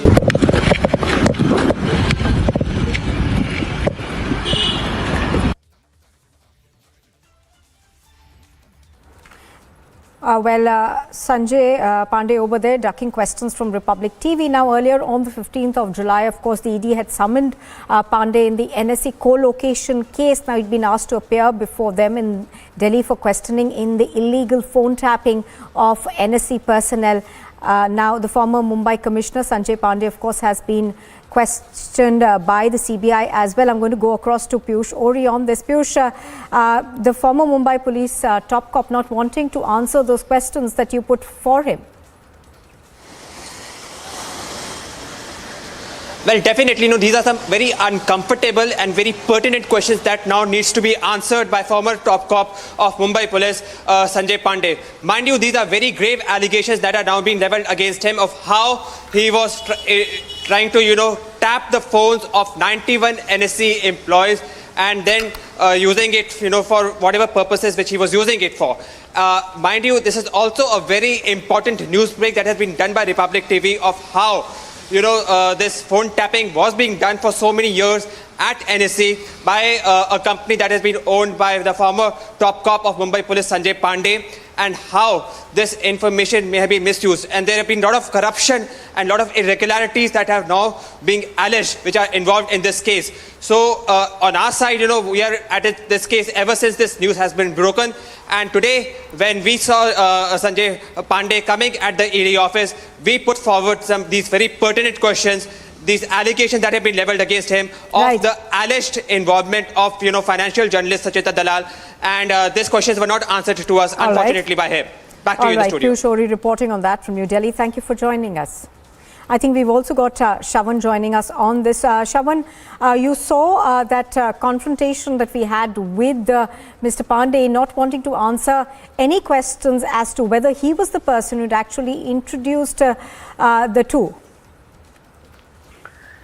Well, in fact, Sanjay Pandey has appeared before the Enforcement Directorate. This is the second time that he's made an appearance before the Enforcement Directorate. This time, it becomes extremely crucial, primarily because of the allegations that have been leveled. One, about the firm which he had incorporated back in 2001.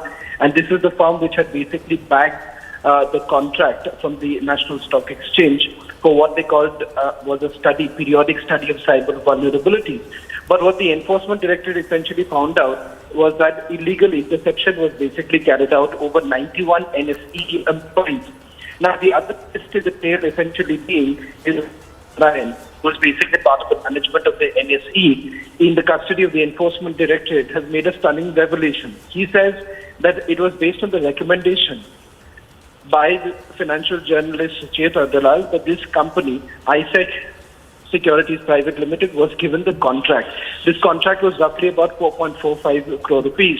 Now, in fact, this is something that has already been denied by Sucheta Dalal. In fact, she said that she has no recollection of any such conversation with Mr. Narayan in this particular case.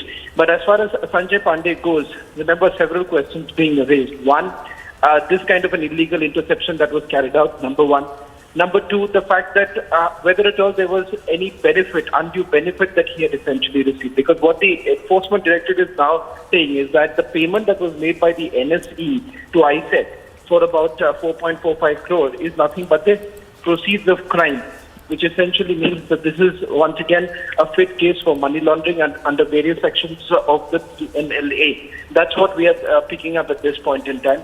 Remains to be seen how exactly will this be taken forward, because yesterday in the court, the Enforcement Directorate has essentially said that they have recorded statements of few new people.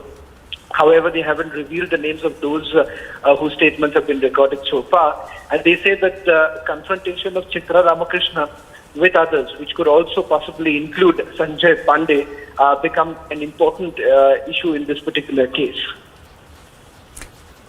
All right, Shravan, do stay with us. And this is not the first time, of course, we are asking questions to Sanjay Pandey. We had tried to speak to him yesterday as well.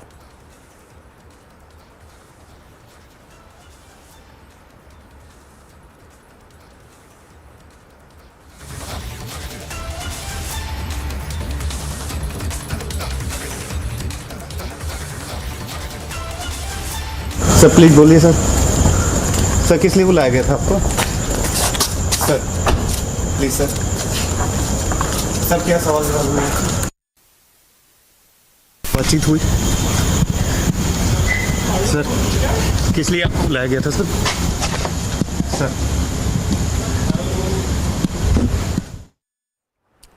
Well, Shravan, if I could come back to you now. Shravan, ISEC Securities had also conducted a security audit of NSC around the time when the alleged irregularities had taken place. Now, can you give us more details about that as well? Well, as far as the irregularities in this particular case is concerned, number one, that why exactly would a private firm be given a contract which they called was for a periodic study of cyber vulnerabilities, especially a firm which had absolutely no experience whatsoever. Second, whether at all a due process, due diligence was followed in order to avoid, perhaps hand over this particular contract to ISEC Securities Private Limited. It turns out from the investigation that has been carried out so far that no such tendering process was done. Secondly, there is an email that was basically sent across by Chitra Ramakrishnan to her juniors stating that this company is actually going to carry out the work without even following any such a process in the first place. So that's an important area of investigation to begin with. And whether at all there was some sort of a quid pro quo in this entire matter, because let's not forget what essentially transpired was that Sanjay Pandey, who had basically resigned after several allegations that were leveled against him, departmental inquiries that had also taken place, he had suddenly come back to the service. He had basically approached the court and then essentially said that since his resignation was not accepted, he should be reinstated into service. Meanwhile, he had already served at various corporate roles. The question here is whether at all he had declared that he was still running a business. The business which, or a firm which had incorporated in 2001, which was, and thereafter he had stepped down as a directorship. But the fact of the matter is that he was still a shareholder in this very company. Was this actually declared before the government of Maharashtra? That is not known at this point in time. Something that Mr. Sanjay Pandey will have to tell the investigative agencies. Secondly, the other issue that comes up in this case is that if a financial journalist at all has made any sort of recommendation that we do not know at this point in time, at the end of the day, this is a claim that has been made by two people who are in the custody. If at all there was some sort of a recommendation that was made, on what basis was it made? And what local standard does a financial journalist really have in terms of making any sort of recommendation to a financial institution like that of the National Stock Exchange? And that is something perhaps not the Enforcement Directorate really, but the Central Bureau of Investigation will have to look into. What the Enforcement Directorate would essentially be focusing on is that, one, the proceeds of crime, 4.45 crores, and thereafter also money that ISEC actually received for alleged auditing work. They will have to look into the proceeds of crime, how exactly was this money actually utilized. And secondly, whether at all there was any sort of recommendation that was made, and if the recommendation was made, was there any exchange of money in the first place? So those are areas of the investigation, if I may say so. Absolutely. As you're pointing out, of course, the FIR that's been filed in fact names the former NSC Chief Chitra Ramakrishna, Ravi Narayan and the former Mumbai Commissioner Sanjay Pandey for allegedly tapping the phones of NSC officials and other irregularities.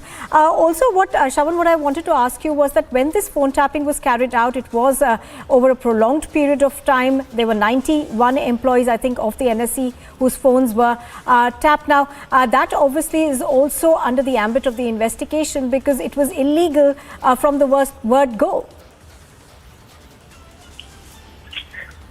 Why exactly illegal, Nupur? Because primarily what happens is that if there is any sort of interception that is done, even if it is from the government agencies, let me just give you an example, that if a national investigation agency, or for that matter the Enforcement Directorate, or for that matter even the Central Bureau of Investigation has to carry out any interception, it is not that something that they can do in an ad hoc manner. There is a laid down protocol, and the protocol basically involves a proposal that has to move from the agency to the Ministry of Home Affairs. The Enforcement Directorate essentially does it from the Department of Revenue, but they have to take necessary permissions. Only after the permissions are granted by the Ministry of Home Affairs can any agency carry out any interception, and they need to convince the ministry as to why exactly this interception is required, and mostly this is granted if at all there is a need, if there is a concern of national security.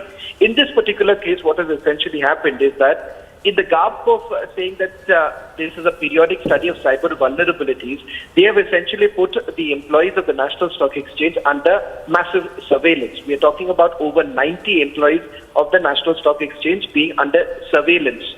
Secondly, what is even more important is that there was no such consent that was taken from the National Stock Exchange employees that their phones would be under some sort of a surveillance.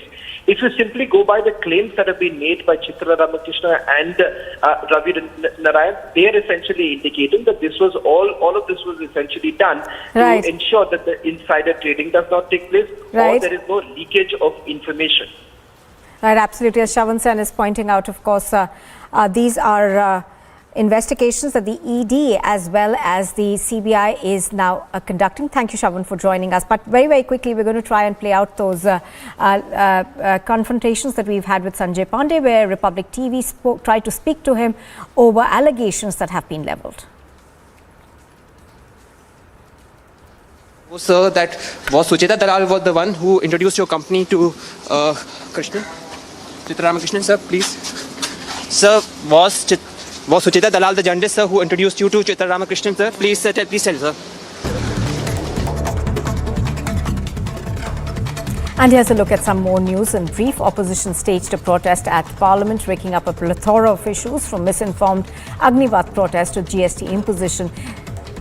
The army then went on record, fact-checking the opposition of the bizarre Agnipath.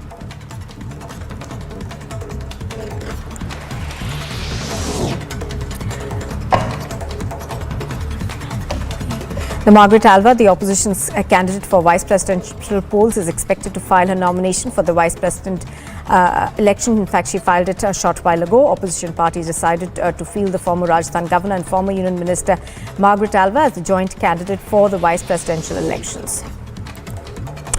A cloudburst over the India-Tibet border flooded a few villages in Himachal Pradesh's Kinnaur district, but no loss of life was reported. The cloudburst occurred in Chango and Shalkar villages at around 7, damaging a small bridge, a crematorium and several orchards.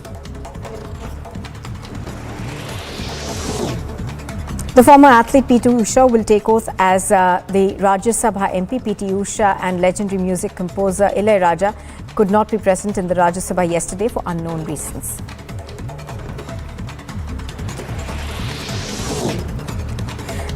Presidential hopeful from the Sri Lankan Parliament and leader of opposition Sajith Premadasa withdrew his candidacy in the current presidential wave against the economic crisis in the country, further announcing the opposition's support for Dallas.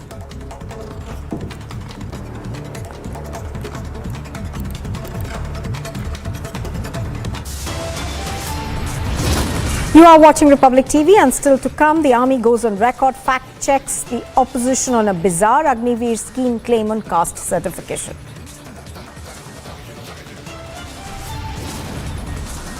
And after Uddhav Thackeray, Shinde jolts, strikes Aditya Thackeray. Shinde appoints his own Shiv Sena secretary.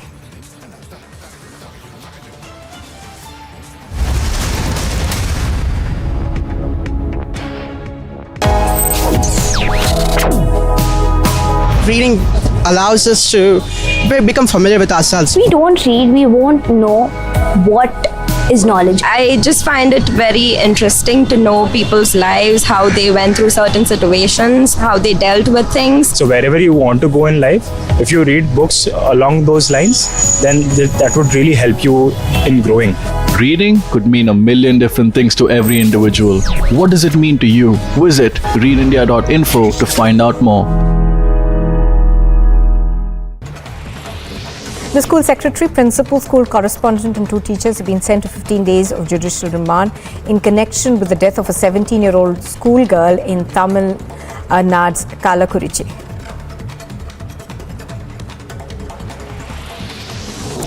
Taking a dig at the central government for the latest round of goods and services hikes on various essential food items, the former Karnataka Chief Minister and the current leader of the opposition, Siddaramaiah, said that the government is trying to burden people with more taxes instead of helping them. He went on to term the tax as the Gabbar Singh tax, just as many others in the opposition.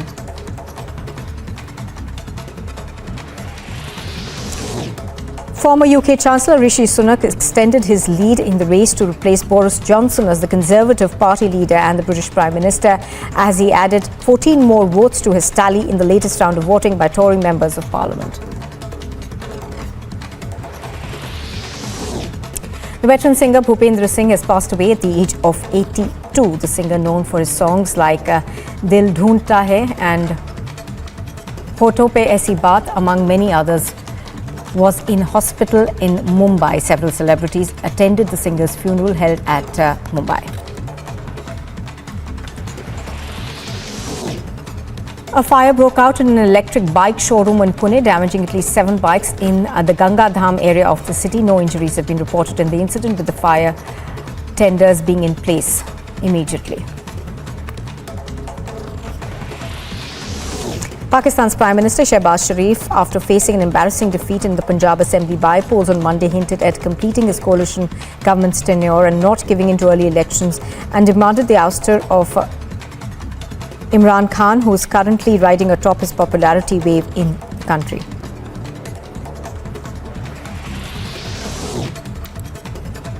Senior TMC leader Abhishek Banerjee mocked the BJP over its decision to put West Bengal MLAs in a Kolkata hotel ahead of the presidential elections, apprehending cross-voting, and claimed that the party's resort politics was back to haunt it.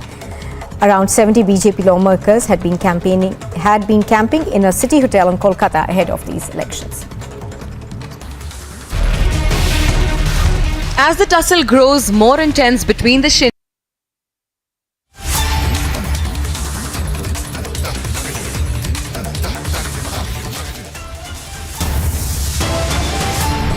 Sir, I just want to know, sir, that was Sucheta Dalal was the one who introduced your company to Krishnan? Ramakrishnan, sir, please. Sir, was Sucheta Dalal the journalist, sir, who introduced you to Ramakrishnan, sir? Please, sir, please tell, sir. Top headlines at 12:30 from Mumbai to Delhi. Republic leads phone tapping scandal investigation. Questions tainted ex-Mumbai top cop Sanjay Singh.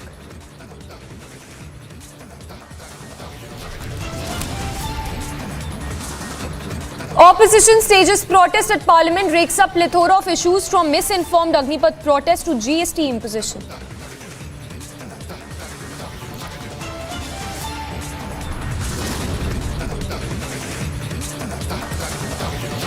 Army goes on record, fact checks opposition on bizarre Agniveer scheme claim on caste certification.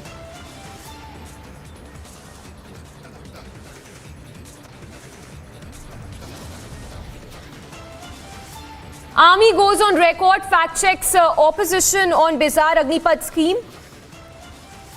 After Udhav, Shinde jolt strikes. Aditya Shinde appoints own Shiv Sena secretary.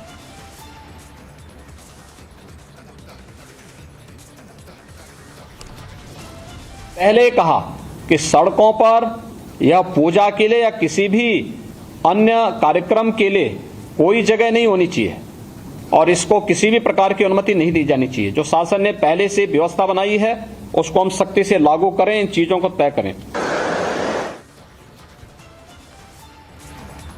Yogi Adityanath sets record straight on Lucknow Mall Namaz controversy, says no worship in public places.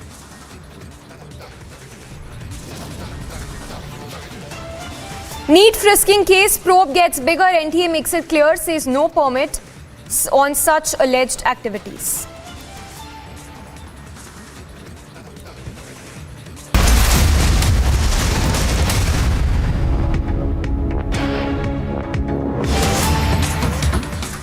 And tracking the big news break coming in this hour, Republic exposing another fake claim by the opposition. We've accessed a 2019 notification that exposes claim on caste and religion with respect to this new scheme, and this notification that was issued way back in 2019. An attempt to give caste spin to the Agniveer has backfired there for the opposition. That's the old army notification that has been accessed by Republic that exposes the opposition claim with regard to the caste.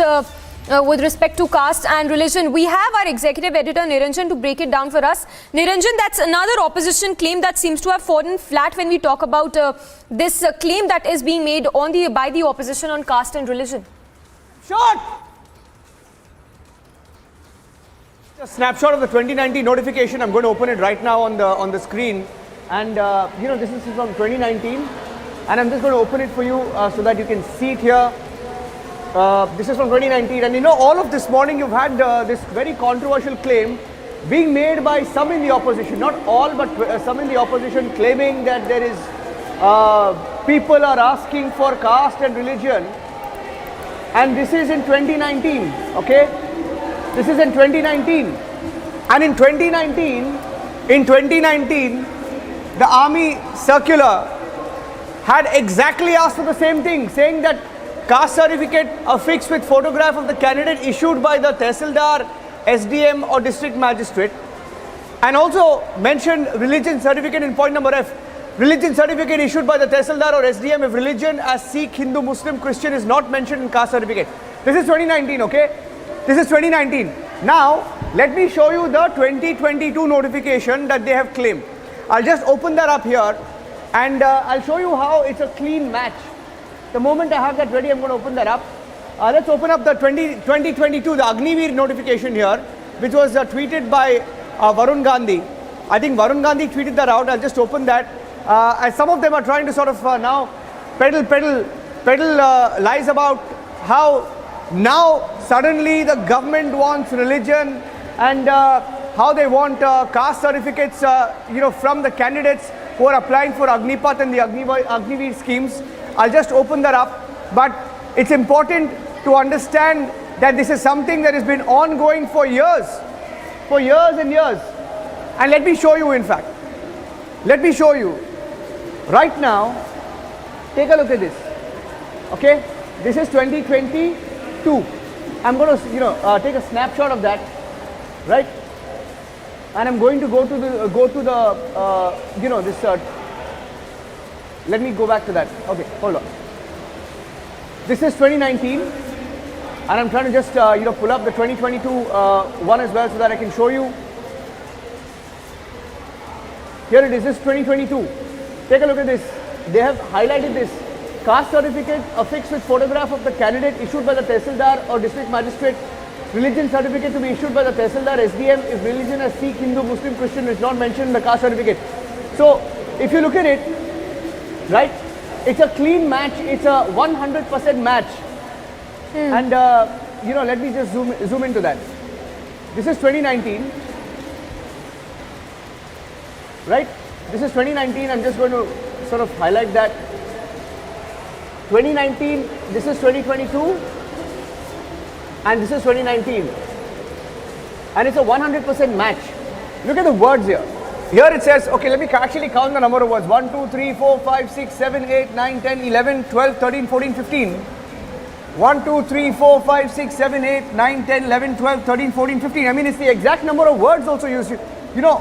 That's how ridiculous this is turning out to be, because there's a standard clause that is put out in 2022 for Agniveer, 2019 for the army rally. It's a clean match. It's a 100% match between 2019 and 2022, and this is something that's been ongoing. What we'll do is we'll pull out some from the British era. I'm not sure whether you'll find that in the archives, but we should be able to find something in the recent past, and we'll pull that out.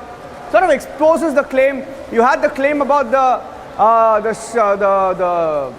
angry lions, and then you had the ridiculous claim that they made about unparliamentary expressions, which was once again something that is a standard practice that's happening through the years, and it's been sort of a very embarrassing last few days for the opposition. Some in the opposition. Aishwarya is joining us. Aishwarya, needless controversy. What we'll do is, while we also do this, I think Rajnath Singh is speaking, or rather has spoken. I'll play that, but Aishwarya, to you first, is the BJP going to respond to this? Because clearly there's an attempt to give a religion and caste spin to the army and the army recruitment. Aishwarya. Well, absolutely, Niranjan. Within the next few minutes, BJP is going to do a press conference. BJP National Spokesperson Sambit Patra is going to come out, and Defence Minister Rajnath Singh, while coming out of gate number 4 of the Parliament, has said that no changes have been made to the Agnipath scheme. These are all controversies, and as you were just breaking it down, so Rajnath Singh at large has just said that there are no changes and the controversies are just being made out to make news. very clearly he says that no changes have been made to the scheme. I repeat, Defence Minister Rajnath Singh has said it. BJP is going to have an elaborate press conference on the same within the next few minutes. But the larger point is, he says that the same system is running since independence. So Rajnath Singh is also saying that the same system is running since independence, and you have those documents in your presence, which you were just trying to say, that ever since the British era. So facts are facts. The Congress party and then the opposition needs to understand that just if you want to create chaos, if you want to create a ruckus and you want an explanation for the same, it would not matter. Because what is happening is that they want to create chaos, they want to create ruckus in the parliament, and in a matter to do so, they are trying to not only turn around the facts, but trying to defy facts. What is in black and white cannot change. A system which has been going on ever since before independence, if Congress would say that the BJP has changed in 2022, is not only going to be factually wrong, is going to be falling flat on their face. And now you have BJP spokesperson Sanjay Pandey doing that press conference in Niranjan, which you were just mentioning. Sanjay Pandey PC is on. Sanjay Pandey press conference.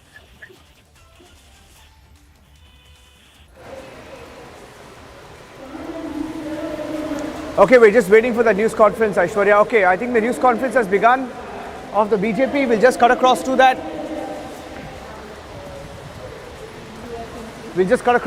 Now, it's another issue.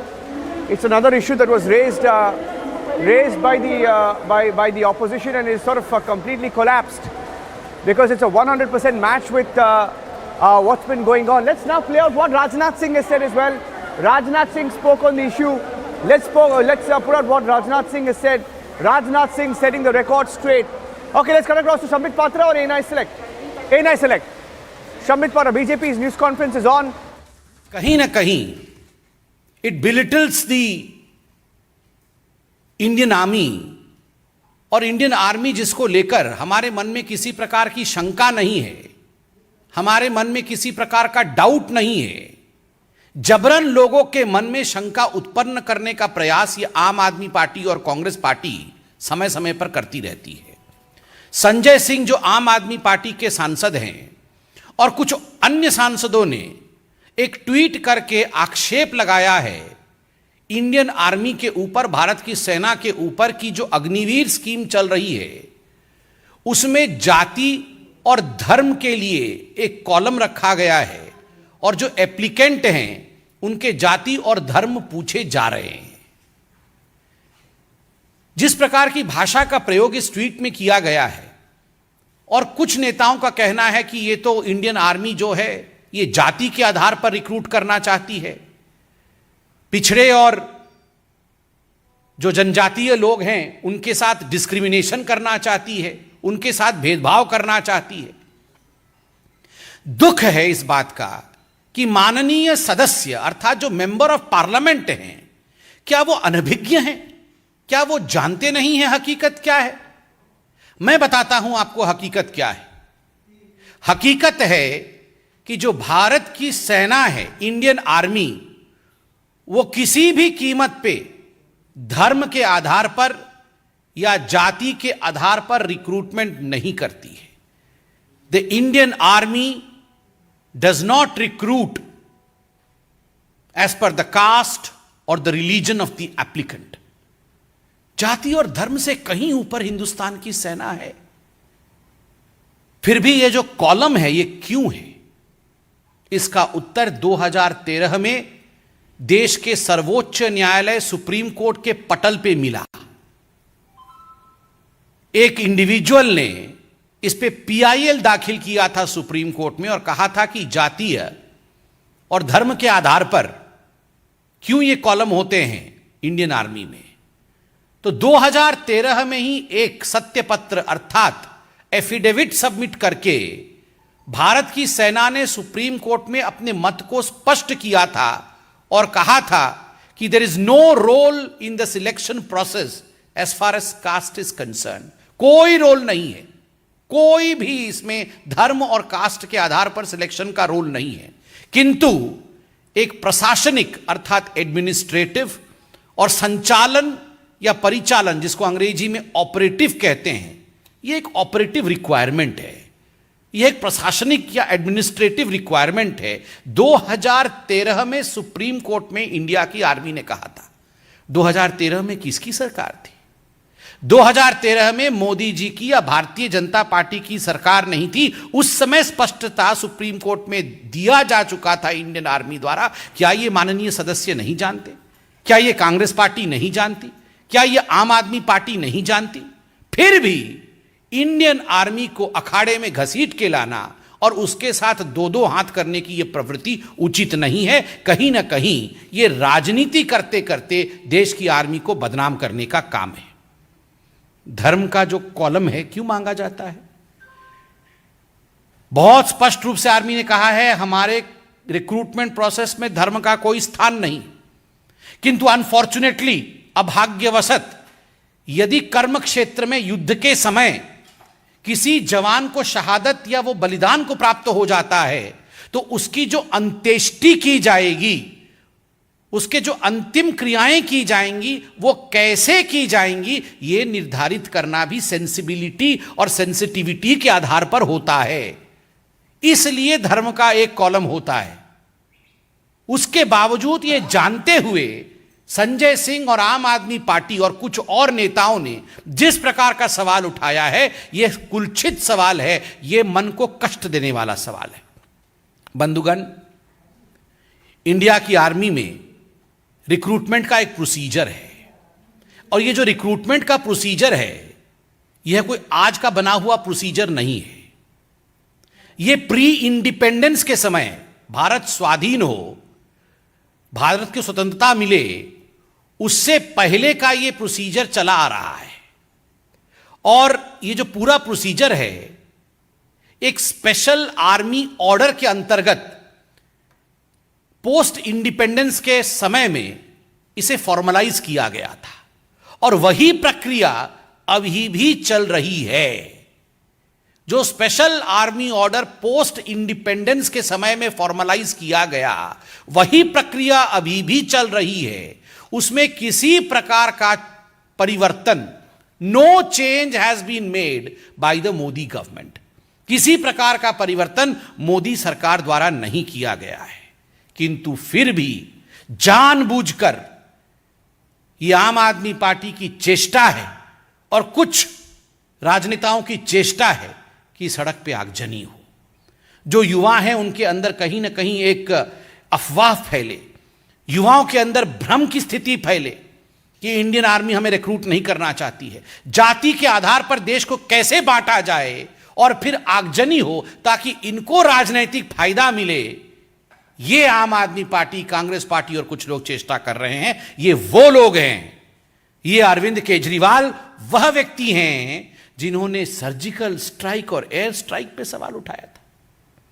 The people who doubted surgical strike by Indian army yet again have resorted to ways unbecoming of an Indian. ये तरीके जिसमें India की army के ऊपर संदेह उत्पन्न कराना, India की आर्मी को इंडिया के सिटीजन्स के विरोध में खड़ा कर देना, लोगों को अपनी ही आर्मी के खिलाफ भड़काना, यह काम अरविंद केजरीवाल और कुछ राजनीतिक दल के लोग अपने स्वार्थ के लिए करते हैं। किंतु हिंदुस्तान की जनता बुद्धिमान है, कभी भी इस स्वार्थ में नहीं पड़ने वाली है। वो जानती है कि हमें इंडियन आर्मी पर, हिंदुस्तान की सेना पर पूर्ण विश्वास है। बंधुगण, बहुत बहुत धन्यवाद। कोई प्रश्न हो तो अवश्य पूछें। कोई प्रश्न? Vineet.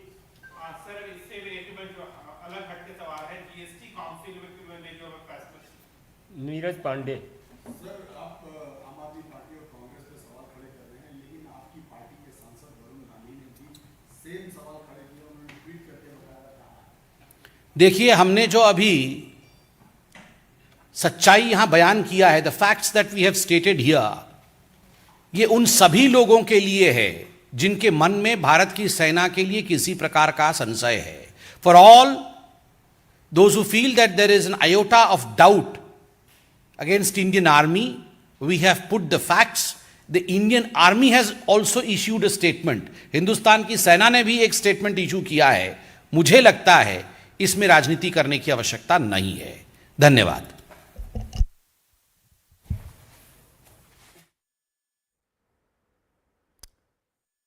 That was the briefing by the BJP there. It's the fifth opposition claimed to have collapsed in a week. Niranjan continues to be with us. Niranjan, if you could take us through the key takeaways from this BJP briefing. Well, we'll go across to our executive editor again, but what we are given to understand is that it's the fifth opposition claim to have fallen flat. Our executive editor for politics, Aishwarya, is joining us. Aishwarya, if you could give us more details, the BJP there making it very clear about this caste spin which seems to have fallen flat of the opposition. You had first the Defence Minister of the country, Rajnath Singh, coming out and stating that this is an age-old process. Now you have Sanjay Pandey coming out and doing a special press conference. This was an unscheduled press conference, saying that what has been happening since 1949, because Rajnath Singh has basically also said that there is no change in the form of the recruitment process. And the process which has been on ever since 1949, that has been the process which is still being followed till date in 2022. So very clearly, whether it is Sanjay Singh and also Sanjay Pandey giving it clear that it is not for the first time that this issue is being raised. Earlier also, an RTI was raised, to which the Indian Army went to the Supreme Court and replied back that there is no use of the caste section in recruitment. Recruitment in the Indian Army, in either of the forces, is not based in any ways or under any circumstance on the caste issue. Yes. That is only and only for administrative purpose, and that is something which Sanjay Pandey was trying to explain in his press conference. But we've had the Aam Aadmi Party coming out and raising the question, and the Member of Parliament, Sanjay Singh. We are being told there is going to be an Aam Aadmi counter press conference to this. But at this point of time, BJP trying to say that there is no change. You have the Defence Minister and then BJP party doing a special press conference on it and saying that the process is on ever since 1949. That is something which the Defence Minister said right outside gate number 4 in the Parliament, and Sanjay Pandey doing a press conference at the BJP headquarters and saying that this is something which the Aam Aadmi Party is doing just to turn some eyeballs, when the facts are completely opposite. Yes, Aishwarya, thank you for that. Stay with us. Let's also listen in to what Rajnath Singh had to say. मैं यह स्पष्ट कर देना चाहता हूं कि यह पूरी तरह से अफवाह है। जो पहले व्यवस्था थी, माने आजादी के पहले से वही व्यवस्था अब तक जो है चली आ रही है, उसमें कहीं पर कोई परिवर्तन नहीं हुआ है। लेकिन जाति की जो मांग की गई है सर, मैं जो कह रहा हूं जो पुरानी व्यवस्था रही है वही व्यवस्था चली आ रही है। अब इसके आगे मुझे क्लैरिफाई करने की समझता हूं कोई जरूरत नहीं देना चाहता हूं कि यह पूरी तरह से अफवाह है। जो पहले व्यवस्था थी, माने आजादी के पहले से वही व्यवस्था अब तक जो है चली आ रही है, उसमें कहीं पर कोई परिवर्तन नहीं हुआ है। लेकिन जाति की जो मांग की गई है सर, मैं जो कह रहा हूं जो पुरानी व्यवस्था रही है वही व्यवस्था चली आ रही है। अब इसके आगे मुझे क्लैरिफाई करने की समझता हूं कोई जरूरत नहीं। And Major Gaurav Arya also joins us on the phone line. Sir, if I can get your response to the BJP, the centre there making it very clear about this caste spin that is being given by the opposition and saying that it has been a long practice since the 2019, even the British era for that matter.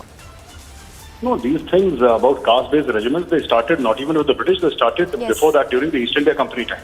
Okay. There are many regiments of the Indian Army that are almost 200 to 250 years old. So my own regiment from which I hail is called the Kumaon Regiment. So similarly, there were this concept, British concept of martial races. So we have the Jats, we have the Marathas, we have the Punjabis, we have the Sikhs, we have the Siklai, we have the Rajputs, and we have so many others. And this is how the army has always functioned. It has nothing to do with BJP or Congress. Yes. Well, absolutely. Yes. Yeah. Yes. Please continue. Yes. Only a person who has zero knowledge about the army will shoot off his mouth like that and try to make a controversy about it. This predates modern India.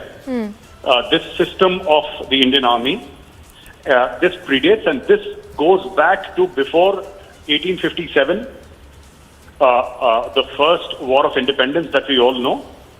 This predates that. It was there during the Anglo-Afghan wars. And it has been there ever since the First World War, the Second World War.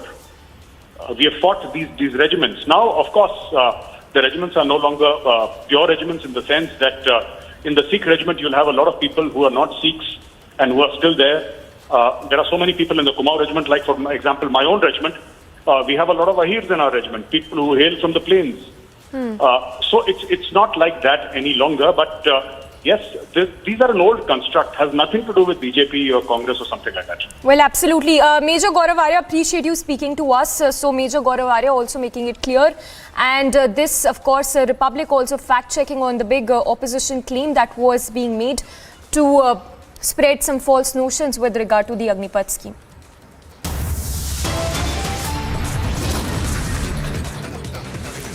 Slipping into a very short break. On the other side, we'll get you more details as the old army notification exposes the opposition claim.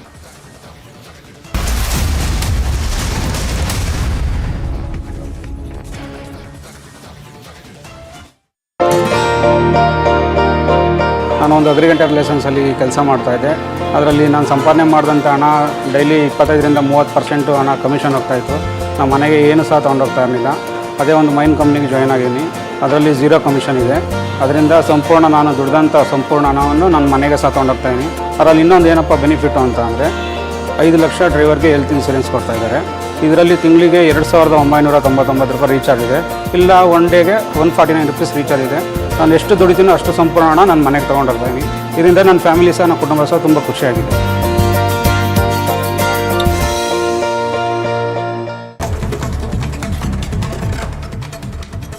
And here's a look at some news in brief. Former Kerala Minister Thomas Isaac has received a summons by the ED that he went on to deny responding to, alleging that the summons had been leaked to journalists before it had reached his doorstep.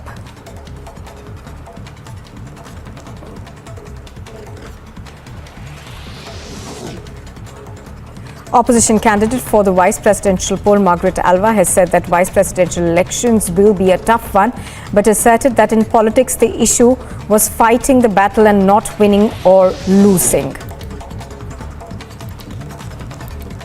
Animal rights activist Maneka Gandhi has written to the Karnataka Chief Minister to announce a probe into the electrocution of an elephant in the state's Hassan district, alleging that the JDS MP was attempting to influence the case, which in all probability was one of elephant poaching.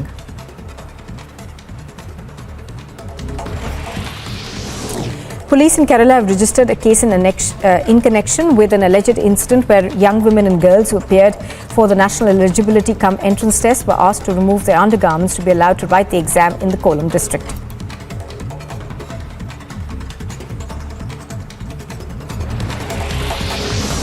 Mumbai's Chhatrapati Shivaji Maharaj terminus was illuminated with tricolour lights on the eve of the commencement of a week celebrating Azadi Ki Rail Gadi or Station. Roundup from the world of sports. Paris Saint-Germain held a football clinic in Tokyo as part of their pre-season tour.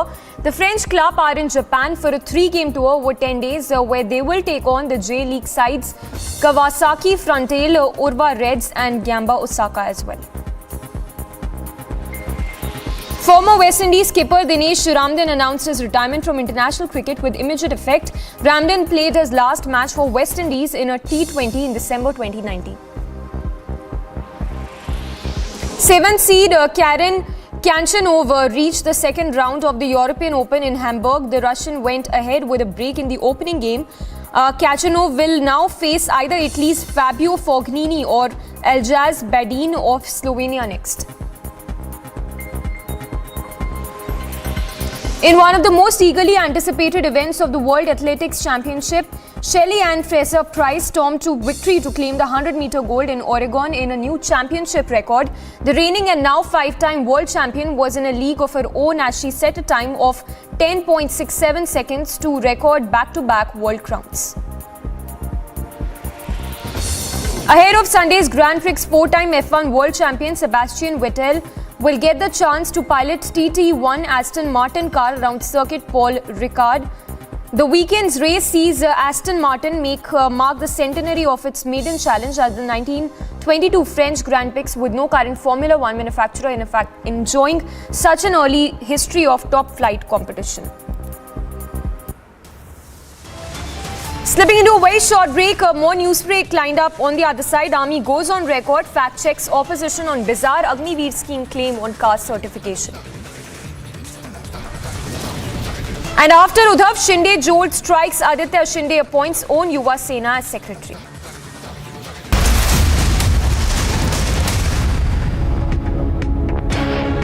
In the global employability rankings by Times Higher Education UK, only the following 6 institutions from India are ranked amongst the top 230 in the world for having the most employable graduates. IIT Delhi, IISc Bangalore, IIT Bombay, IIM Ahmedabad, IIT Kharagpur and Amity University.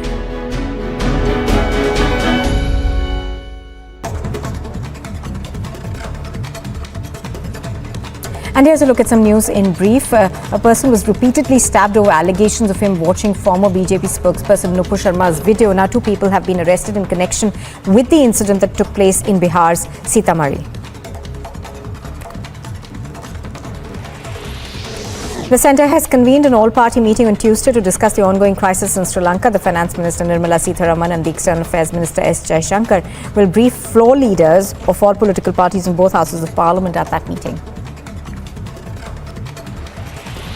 A 26-year-old was shot to death at a nightclub in Canada's Toronto, with the cause for the incident unconfirmed at the moment. A 24-year-old woman was also shot in the incident but suffered from non-threatening injuries in the process.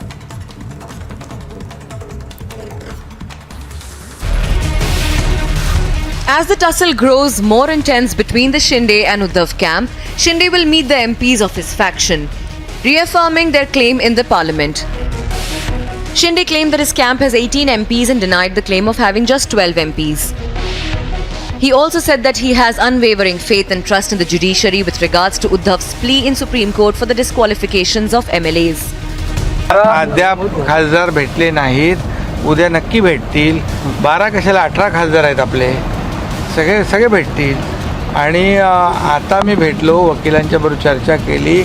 ओबीसीचा जो प्रश्न आहे अतिशय महाराष्ट्राच्या OBC समाजाच्या दृष्टीने महत्त्वाचा आहे. राज्य सरकार ओबीसी समाजाला न्याय देण्यासाठी कटिबद्ध आहे, त्यामुळे तो विषय महत्त्वाचा घेऊन मी ते आले. Bureau report, Republic TV.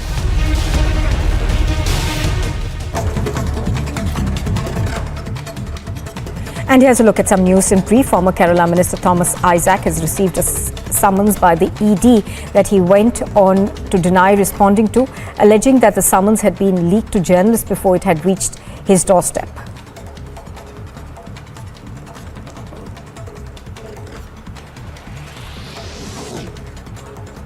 Opposition candidate for the vice presidential poll, Margaret Alva, has said that vice presidential elections will be a tough one, but asserted that in politics the issue was fight. Army goes on record, fact checks opposition on bizarre Agniveer scheme, claim on caste certification. After roaring lions, banned lions and dharna ban, yet another opposition claim falls flat.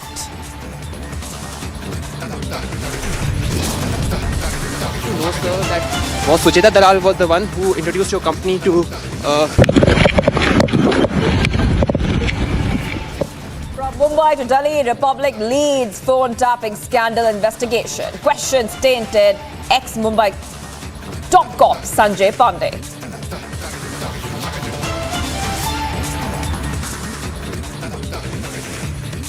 After Uddhav Shinde jolt strikes Aditya, Shinde appoints own Shiv Sena secretary.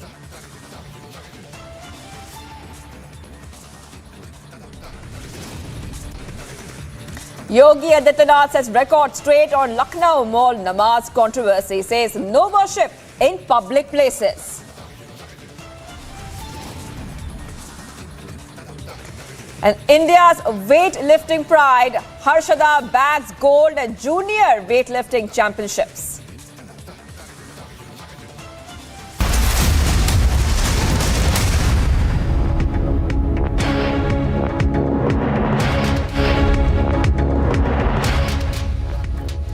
We continue to be live and breaking on Republic TV. I am Shivangi Shakla. And we'll get to the fastest updates here. Well, let's start with the news coming in right now. Republic has access to a list of 12 MPs in touch with Eknath Shinde. And these MPs are as follows. Shrikant Shinde is one of them. And then we also have Hemant Godse, Hemant Patil, Sanjay Mandlik, and a couple of others as well, like Krupal Tumane, Bhavna Gavli. Now, these are are the list of MPs who are in touch with Shinde. That's what we have access right now. This is exclusive and news coming on Republic. And remember, this is coming in just before Agnipath Shinde is likely to meet the Election Commission to stake claim of its faction as the real Shiv Sena. Well, that's what they're calling it. And while this continues, we have got the list of the MPs in touch with Agnipath Shinde. Now, Alicia, take us to this list that of the MPs who are in touch with Agnipath Shinde, including Shrikant Shinde. Well, yes, we know that there are 12 MPs who are in touch with Agnipath Shinde, and let me read out the list of those 12 MPs who are in touch with Agnipath Shinde. These are Shrikant Shinde, Dhairashil Sambhajirao Mane, Sadashiv Lokhande, Hemant Godse, Hemant Patil, Rajendra Gavit, Sanjay Mahadik, Mandalik Srirang Barne, Rahul Shevale, Pratap Rao, Ganpat Rao Jadhav, Krupal Tumane and Bhavna Gavli. So these are the 12 list of MPs, those who are with Agnipath Shinde, and importantly we know there are a series of meetings because we are just waiting for the press conference. Press conference that is going to held at 2 p.m. at Maharashtra Sadan, where Agnipath Shinde, the Chief Minister of Maharashtra, and the MPs are going to address media, and we'll get to know what exactly the reason is, because till now we know they were MLAs, they were corporators who were joining Shinde camp, but now these are the MPs who some of the either way agreed with the legacy that has been taken forward by Agnipath Shinde, the legacy of Thackeray of Hindutva ideology, which is why we even heard Ramdas Kadam. He clearly given a letter. He has resigned as the leader of Shiv Sena, but he has mentioned many of the things, clearly stating that Uddhav Thackeray, when he was the chief minister, has actually not given justice to his own leaders. So that is why he resigned, and he also requested, Ramdas Kadam also requested Uddhav Thackeray to get in touch with the BJP and go what the ideology of Thackeray is. So we have to wait and watch what will be the further course of action, because we know that from the time MPs joined Agnipath Shinde camp, there was a meeting in Trident. Right after the presidential election, there was a meeting in Trident where Agnipath Shinde and all the MLAs, importantly where MPs has also joined that meeting through video conference, and later on we know there was a appointment of National Executive Committee where Deepak Kesarkar has been appointed as the chief spokesperson, and Ramdas Kadam and Anandrao Arsul has been appointed as the leader of National Executive Committee, and there are deputy leaders as well.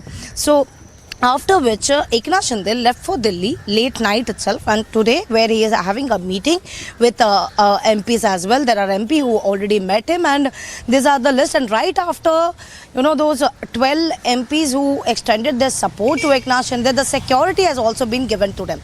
Wide level security has been given to them, and paramilitary personnel will be deployed at all those 12 MPs resident and offices. Moreover, there will be a meeting is what we have been told, because Agnipath Shinde is now all set to appoint Rahul Shevale as the Shiv Sena parliamentary leader, because till now we know that it's a Vinayak Raut who is a group leader in Lok Sabha, but being a largest majority where Agnipath Shinde has already said that this is the real Shiv Sena, which is why he is also likely to meet the Election Commission to claim that this is the real Shiv Sena, because not only the MLAs but also there are MPs now who are in touch with Agnipath Shinde, has extended their support to Agnipath Shinde, and we have already Alicia, showed a like viewer you were the just list saying of right now that they will meet the Shinde camp. The Shinde camp is going to meet. The Shinde camp is going to meet the Election Commission of India after fast and hectic developments which are happening in Maharashtra as well. Take us through what can we expect later in the day, Alicia. Well, yes, at this point of time, what left with Uddhav Thackeray is just a symbol, and that is where the fight has been going for. Because at certain point from the beginning, where Agnipath Shinde has been saying that this is the real Shiv Sena because he has the number, there are the majorities of people who have been joining his camp. On the other hand, Uddhav Thackeray, or whether it is Sanjay Raut, clearly mentioning whether it comes to the party or whether it comes to the symbol, we are ready to fight.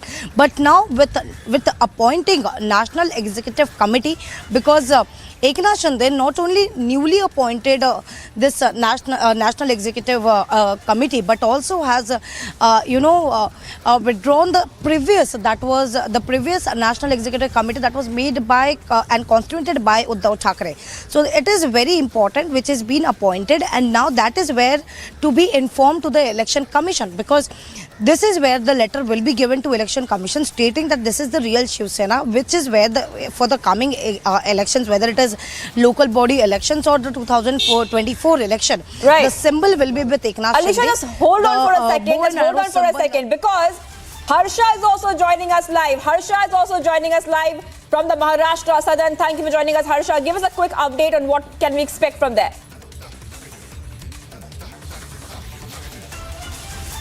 Quoting that the entire fight is of the party symbol, that with whom the Shiv Sena symbol will be with. And today, right now, we are here in Maharashtra Southern, and in Maharashtra Southern, Eknath Shinde faction MPs are continuously visiting him. Right now, 4 BJP MPs are here in Maharashtra Southern who have come to meet Eknath Shinde, and later today, around 2 to 3 p.m., there will be a press conference where Eknath Shinde, along with the 12 MPs, will be present here, and they will finally declare that what has happened in the Lok Sabha, because in Lok Sabha, first of all, in Lok Sabha Secretariat, the 13 out of 19 MPs will present they will give the signature letter that now they are with the Eknath Shinde faction, and it will be seen later that the parliamentary party symbol goes with the Eknath Shinde faction or not. And later then today they will be visiting a election commission with the new resolution which has been formed by the new executive committee of Eknath Shinde, saying that the real Shiv Sena is with the Eknath. They only need 2/3 of the majority of the parliament, and Eknath Shinde faction already have that majority, including Dadar and Nagar Haveli 13 out of 19 MPs are right now with Eknath Shinde camp. I would like to show you the visuals of Maharashtra Southern, where clearly continuously the MPs are visiting, BJP MPs are visiting to meet Eknath Shinde, and lot of chaos and lot of happenings is literally going on here in Maharashtra Southern. Around 2 to 3 p.m. press conference will be done by Eknath Shinde along with 12 MPs who are present today in Parliament, coming and supporting that they are not with Uddhav Thackeray camp but with the Eknath Shinde faction. So there is too much to see and wait and watch today, because the suspense will be open at around 2 to 3 p.m. that finally they have got the parliamentary party symbol or not, because it entirely depends on the majority, and Eknath Shinde faction clearly has the majority which is being seen here. And again, like to show you the visuals, because continuously we see so many MPs who have come to meet, and so much of movement here in Maharashtra Southern, here where Eknath Shinde is having meeting with 4 BJP MPs. One MS and 3 MPs are here in Maharashtra Southern right now. Eknath Shinde is also present here. So today is a very interesting day, because it is all the fight of the party symbol, as Alisha was quoting. So these are the entire happenings which is going on here in Delhi. MPs who are supporting Eknath Shinde faction are right now inside the parliament, and here in Maharashtra Southern, Eknath Shinde is here. BJP MPs are visiting him. 2 to 3 p.m. time is very important, where the final announcement regarding the party symbol and regarding the things with the election commission will be shared with the media. Yes, back to the studio.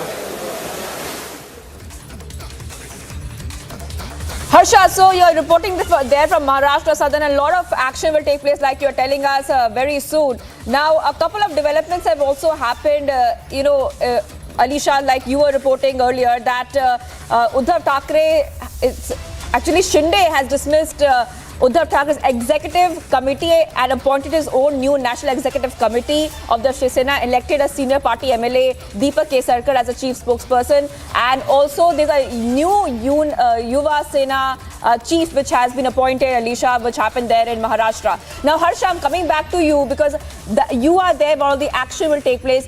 Take us through who are the leaders we can expect today, later on, and how will things really go forward there where you are? Exactly. I'll tell you shortly that right now here in Maharashtra Southern, all the 13 MPs, including the Dadar and Nagar Haveli constituency as well, all the 13 MPs will be visiting here in the Maharashtra Southern, where the press conference will take place. As you were telling us, the new executive has been formed by Eknath Shinde, where he is the chief leader. And later, if you see you can continuously see the people are visiting. Sir, can we expect any reaction? Sir, exactly what meeting is happening?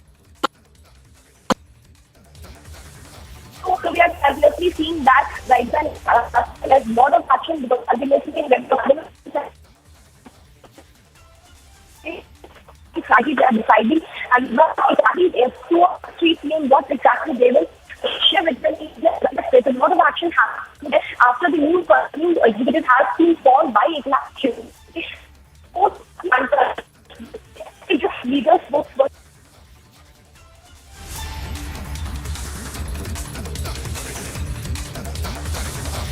All right, so basically we're getting some audio trouble there, but that is where all the action will also happen, where Harsha is reporting from. That's Maharashtra Southern. We're getting you exclusive visuals there on your screen. A lot of action expected, because also remember that Maharashtra CM Eknath Shinde will be meeting the Election Commission to stake claim of its faction as a real Shiv Sena. So essentially, there's a war for the real Shiv Sena as this time that we can tell you. And a lot of hectic developments have been also happening. Like Alisha, who has been covering Maharashtra politics for us, has been telling us, including that the Yuva Sena chief has now also been, in fact, replaced now. Now, that's a big jot, Alisha. You're joining us back. That's a big jot. And it kind of gives us a perspective about how things are going to move ahead in the next few days. But also, Alisha, if I am not wrong, that a 3-judge bench of the Supreme Court is scheduled to hear on July 20th. That is tomorrow. On, a batch of pleas regarding the recent political crisis in Maharashtra. So a lot of developments expected. So tomorrow is a very crucial day as well, Alisha.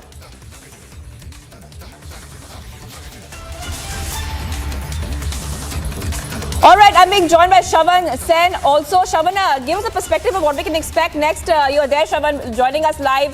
Shravan, take us through what we can expect today. It's a very politically hectic day when it comes to Maharashtra politics.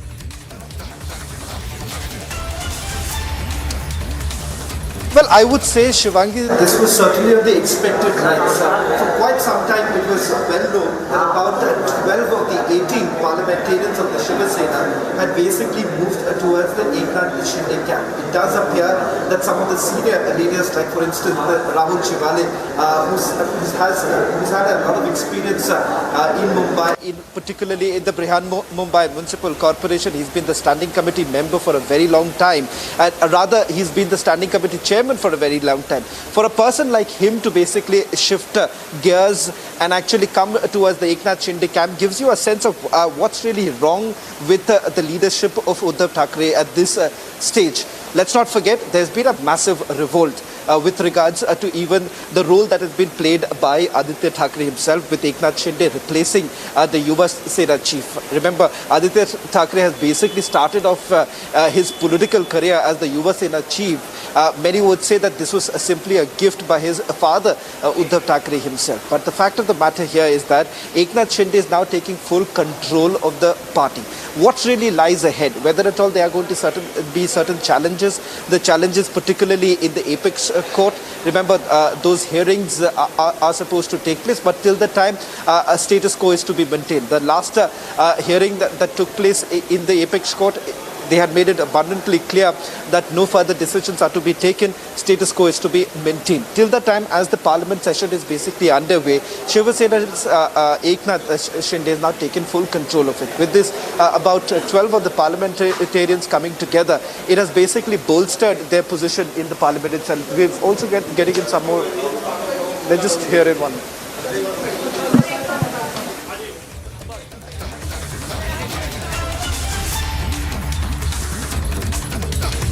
All right, so a lot of development expected from Maharashtra Southern today, viewers, and we are getting you those exclusive visuals there. Shravan Sen, Harsha, both at Maharashtra Southern to give us the latest news on Maharashtra politics. Remember that 12 out of 19 Shiv Sena Lok Sabha MPs, in fact, are in touch with Eknath Shinde. Getting some more breaking news at this point of time. Now, this is coming in as Youth Congress Vice President and the Sabarinath has now been arrested. Remember, he was called in for questioning over alleged conspiracy to harm Kerala CM Pinarayi Vijayan in the fight where Youth Congress workers had raised slogans.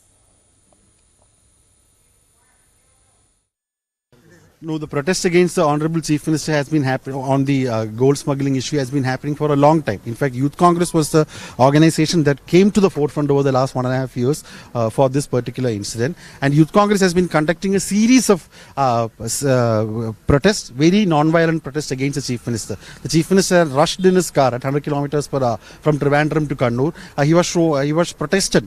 Protests were showed by Youth Congress workers across all districts of the state. In continuation to that, we did a protest inside the airport as per all the norms. There was no hijacking or murder attempt as the Chief Minister and the CPM is claiming. It was a very peaceful protest, which in fact the protesters turned violent when they were attacked by the former minister and the LDF convener, and the police has not yet taken a case against this person, even though there's a fly ban has been imposed by the DGCA. So we are requesting the police again. It's the third time in fact we are giving this case to the police station, requesting the police to take action against the LDF convener, Mr. E.P. Jayaraj.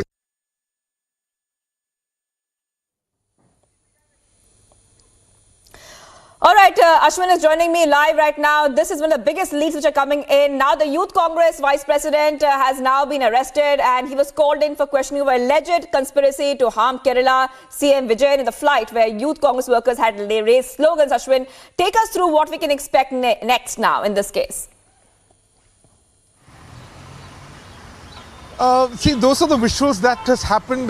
We spoke to Shabrinath just moments before his arrest when we got him just outside the Shangamugam police station where he spoke exclusively to Republic. Now, the case is on June 13th.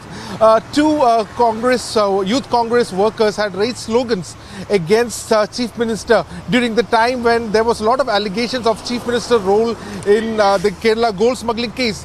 And so these Youth Congress workers, after the flight had landed in the Thiruvananthapuram airport, had raised slogans stating that we protest, and they moved towards the front of the aircraft. Now, the LDF convener at that time stopped these protesters and had pushed them down. Now, a case was registered against these two Youth Congress workers stating they were trying to murder the Chief Minister of Kerala. Now, as the case progressed, just yesterday, WhatsApp chats had been leaked in which it is the WhatsApp chat belongs to the core committee members of the Youth Congress, in which the leaked chat message say where Shabrinath is giving instructions to the people saying that we must organize a protest inside the aircraft as well, maybe raise some black flag also. Now, based on these leaked WhatsApp chats which has come out, the police had called Shabrinath for questioning. What is so interesting about the fact is that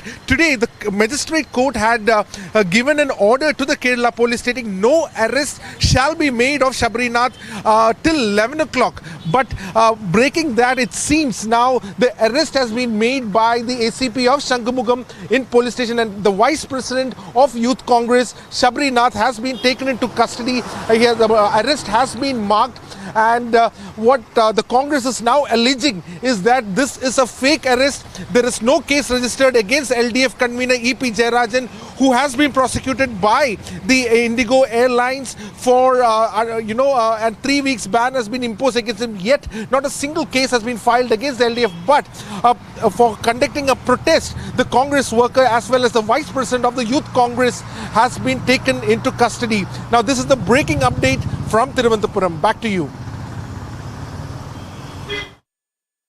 Right, so this is the big news coming in that the Youth Congress Vice President has now been arrested. This is definitely big. But the police also accessed crucial WhatsApp chats of Youth Congress members where Shabrinath has texted. Now, how exactly are these WhatsApp chats, Ashwin, helping in this case?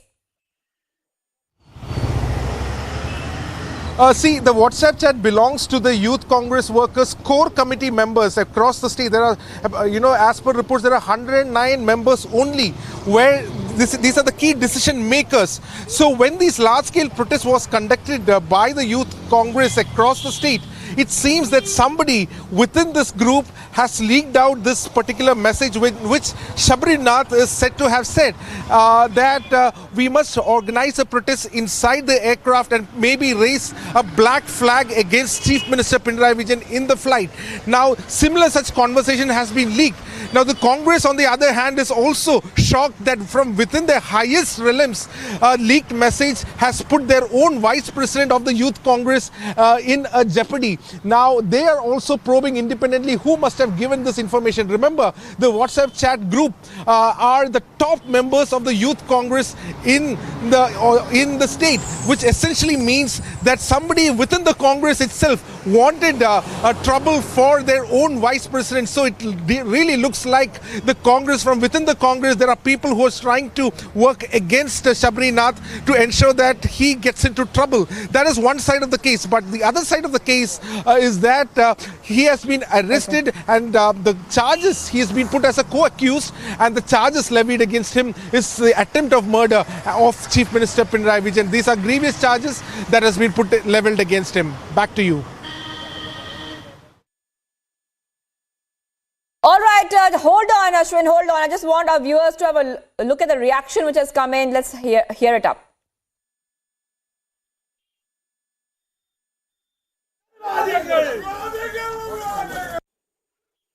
No, the protest against the Honorable Chief Minister has been happening on the gold smuggling issue has been happening for a long time. In fact, Youth Congress was the organization that came to the forefront over the last 1.5 years for this particular incident. And Youth Congress has been conducting a series of protests, very non-violent protests against the Chief Minister. The Chief Minister rushed in his car at 100 kilometers per hour from Trivandrum to Kannur. He was protested. Protests were showed by Youth Congress workers across all districts of the state. In continuation to that, we did a protest inside the airport as per all the norms. There was no hijack. All right, joining me on the phone line is Tom Vadakan. Thank you for joining us from the BJP. Now, what is the first reaction coming in? What exactly do you think is happening? Because now the Youth Congress Vice President has been arrested. Of course, the case will now continue. Where do you see this going? Well, there should be a level playing field for everybody involved. I mean, there's no, if somebody is some important VIP, creating ruckus in an aircraft has to be taken very seriously. And I think the law will take its own course. The airlines has taken a position. We support it because essentially this kind of ruckus we have seen elsewhere, the streets and Parliament and what have you, but not in an aircraft, endangering the passengers who are traveling. This kind of issues cannot be encouraged and I think should be with a firm hand.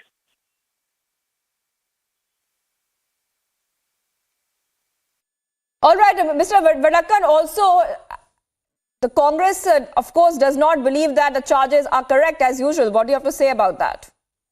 Well, naturally, everybody who are accused will always say the charges are not correct. Let the matter be investigated and the guilty punished. And why not?